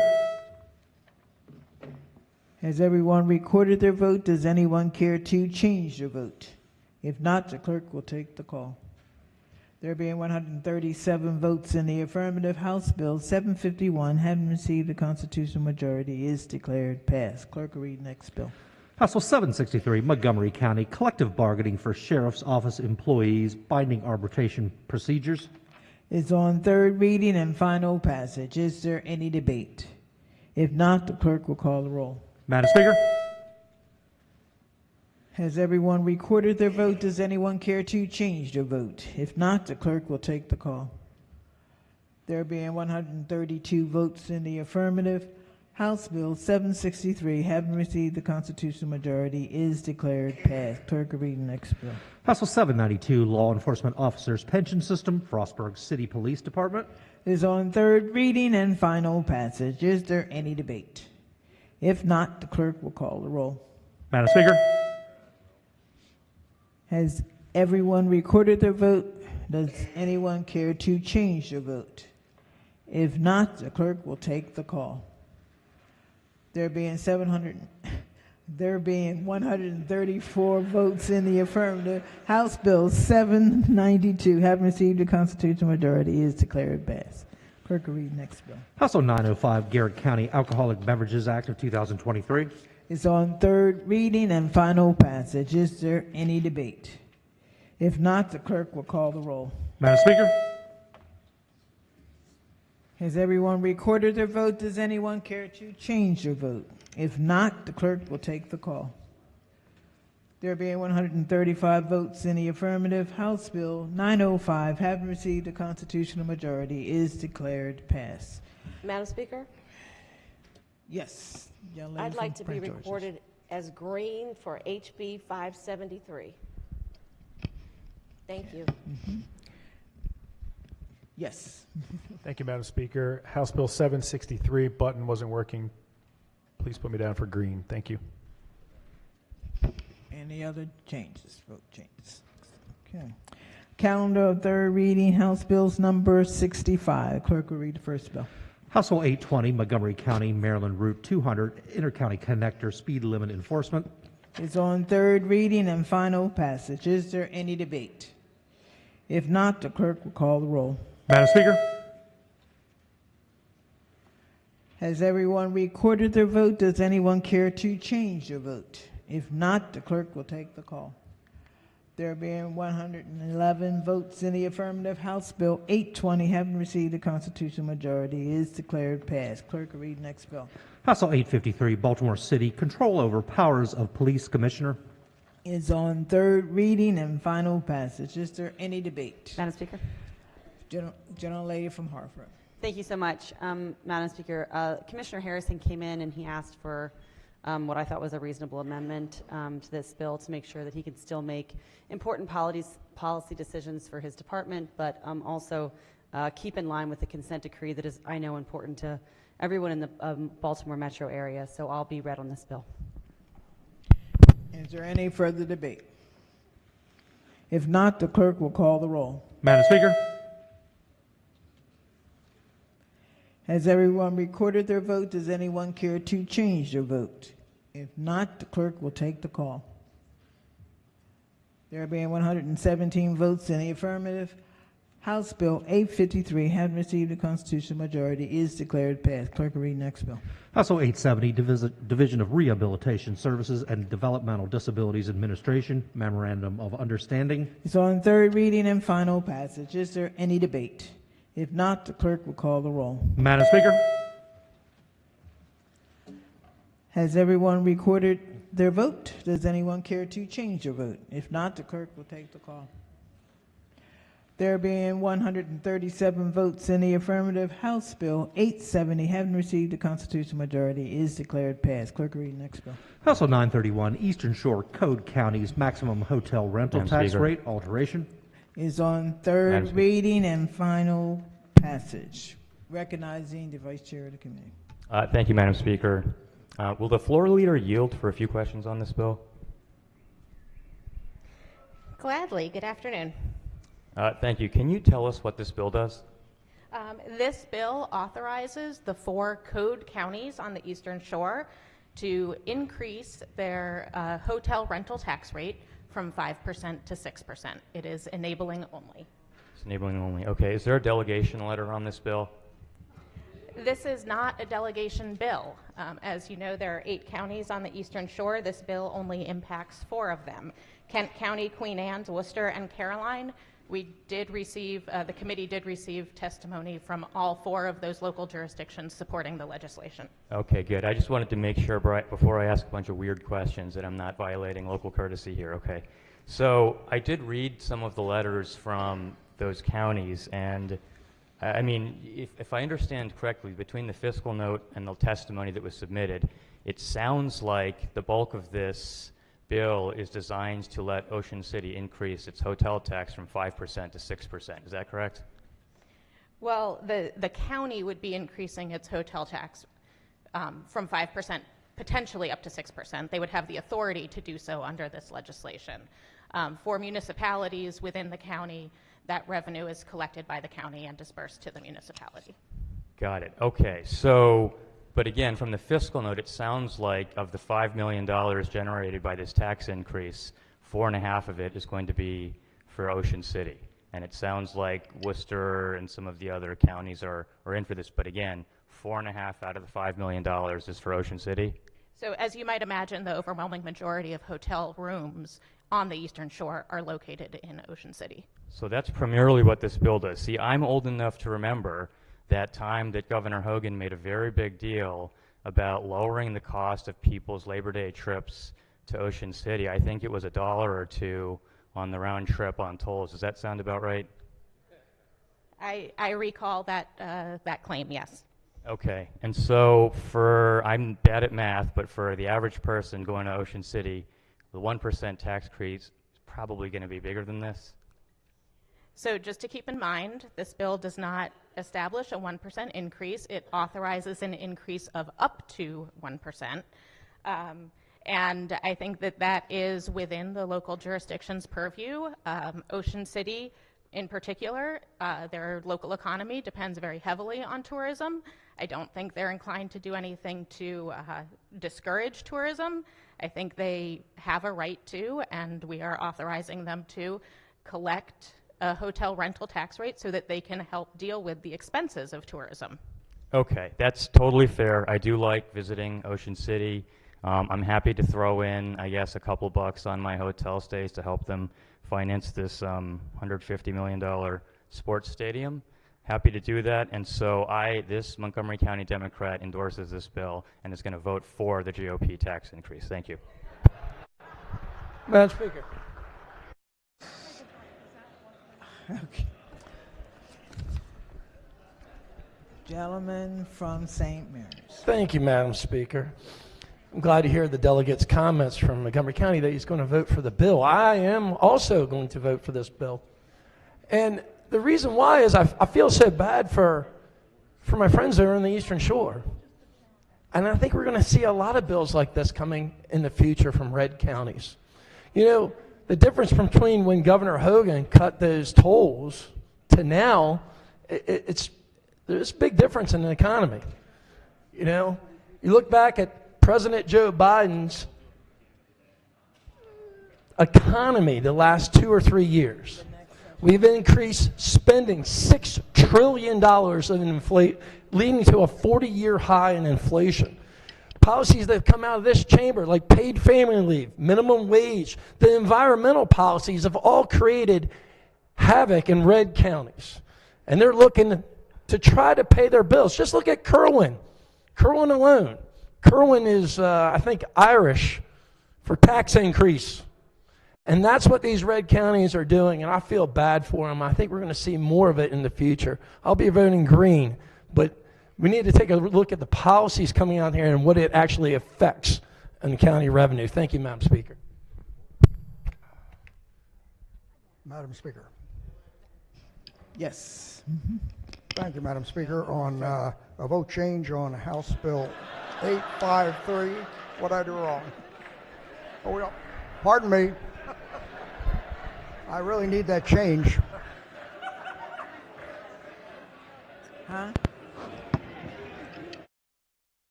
We couldn't hear you up here. You will have to repeat yourself. Please stand up and say, we didn't hear you. Seriously. You know, we're... Well, second time, House Bill 853 to no. Second time. Sorry about that. Okay. House Bill 931 is on third reading and final passage. Clerk will call the roll. Madam Speaker. Has everyone recorded their vote? Does anyone care to change their vote? If not, the clerk will take the call. There being 109 votes in the affirmative, House Bill 931, having received a constitutional majority, is declared passed. Clerk will read next bill. House Bill 939, Frederick County Alcoholic Beverages Sunday Sales. Is on third reading and final passage. Is there any debate? If not, the clerk will call the roll. Madam Speaker. Has everyone recorded their vote? Does anyone care to change their vote? If not, the clerk will take the call. There being 134 votes in the affirmative, House Bill 939, having received a constitutional majority, is declared passed. Clerk will read next bill. House Bill 967, General Provisions, Commemorative Days, the Shane Day. Is on third reading and final passage. Is there any debate? If not, the clerk will call the roll. Madam Speaker. Has everyone recorded their vote? Does anyone care to change their vote? If not, the clerk will take the call. There being 136 votes in the affirmative, House Bill 967, having received a constitutional majority, is declared passed. Clerk will read next bill. House Bill 989, Frederick County Alcoholic Beverages Miniature Golf Course License. Is on third reading and final passage. Is there any debate? If not, the clerk will call the roll. Madam Speaker. Has everyone recorded their vote? Does anyone care to change their vote? If not, the clerk will take the call. There being 136 votes in the affirmative, House Bill 989, having received a constitutional majority, is declared passed. That ends the work of the desk. Madam Speaker. For right now, yes. Just a vote change. Gentleman from Anne Arundel. I'd like to do a vote change at the end of the calendar from House Bill 820 from yay to nay. Gentleman from Calvert. Thank you, Madam Speaker. House Bill 967 to red. Any other vote changes? Okay.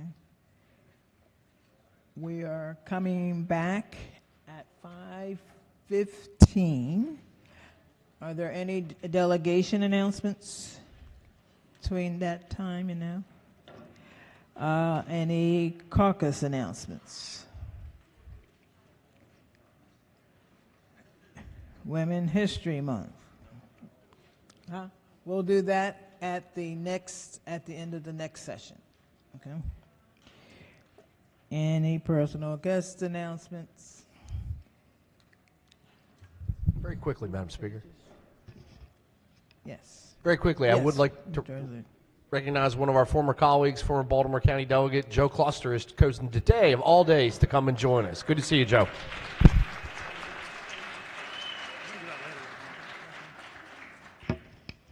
Okay, some of the other things we will do at the second session. So right now, quorum call before adjournment. Madam Speaker?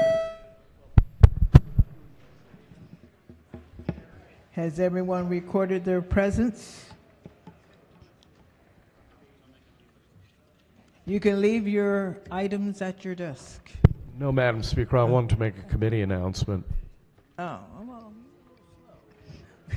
Committee announcements. Thank you, Madam Speaker. The Environment and Transportation Committee will have a voting session at 4:45, so 4:45. Yes. Subcommittee? Subcommittees. Thank you, Madam Speaker. The Environment Subcommittee will be meeting virtually at 3:45. Any other subcommittees or? Okay. Once again, clerk will take the call. There's 137 members present. The House is still in session, recognizing the majority leader. Thank you, Madam Speaker. I move the House stands adjourned until Monday, March 20th at 5:15 p.m., legislative day, March 13th.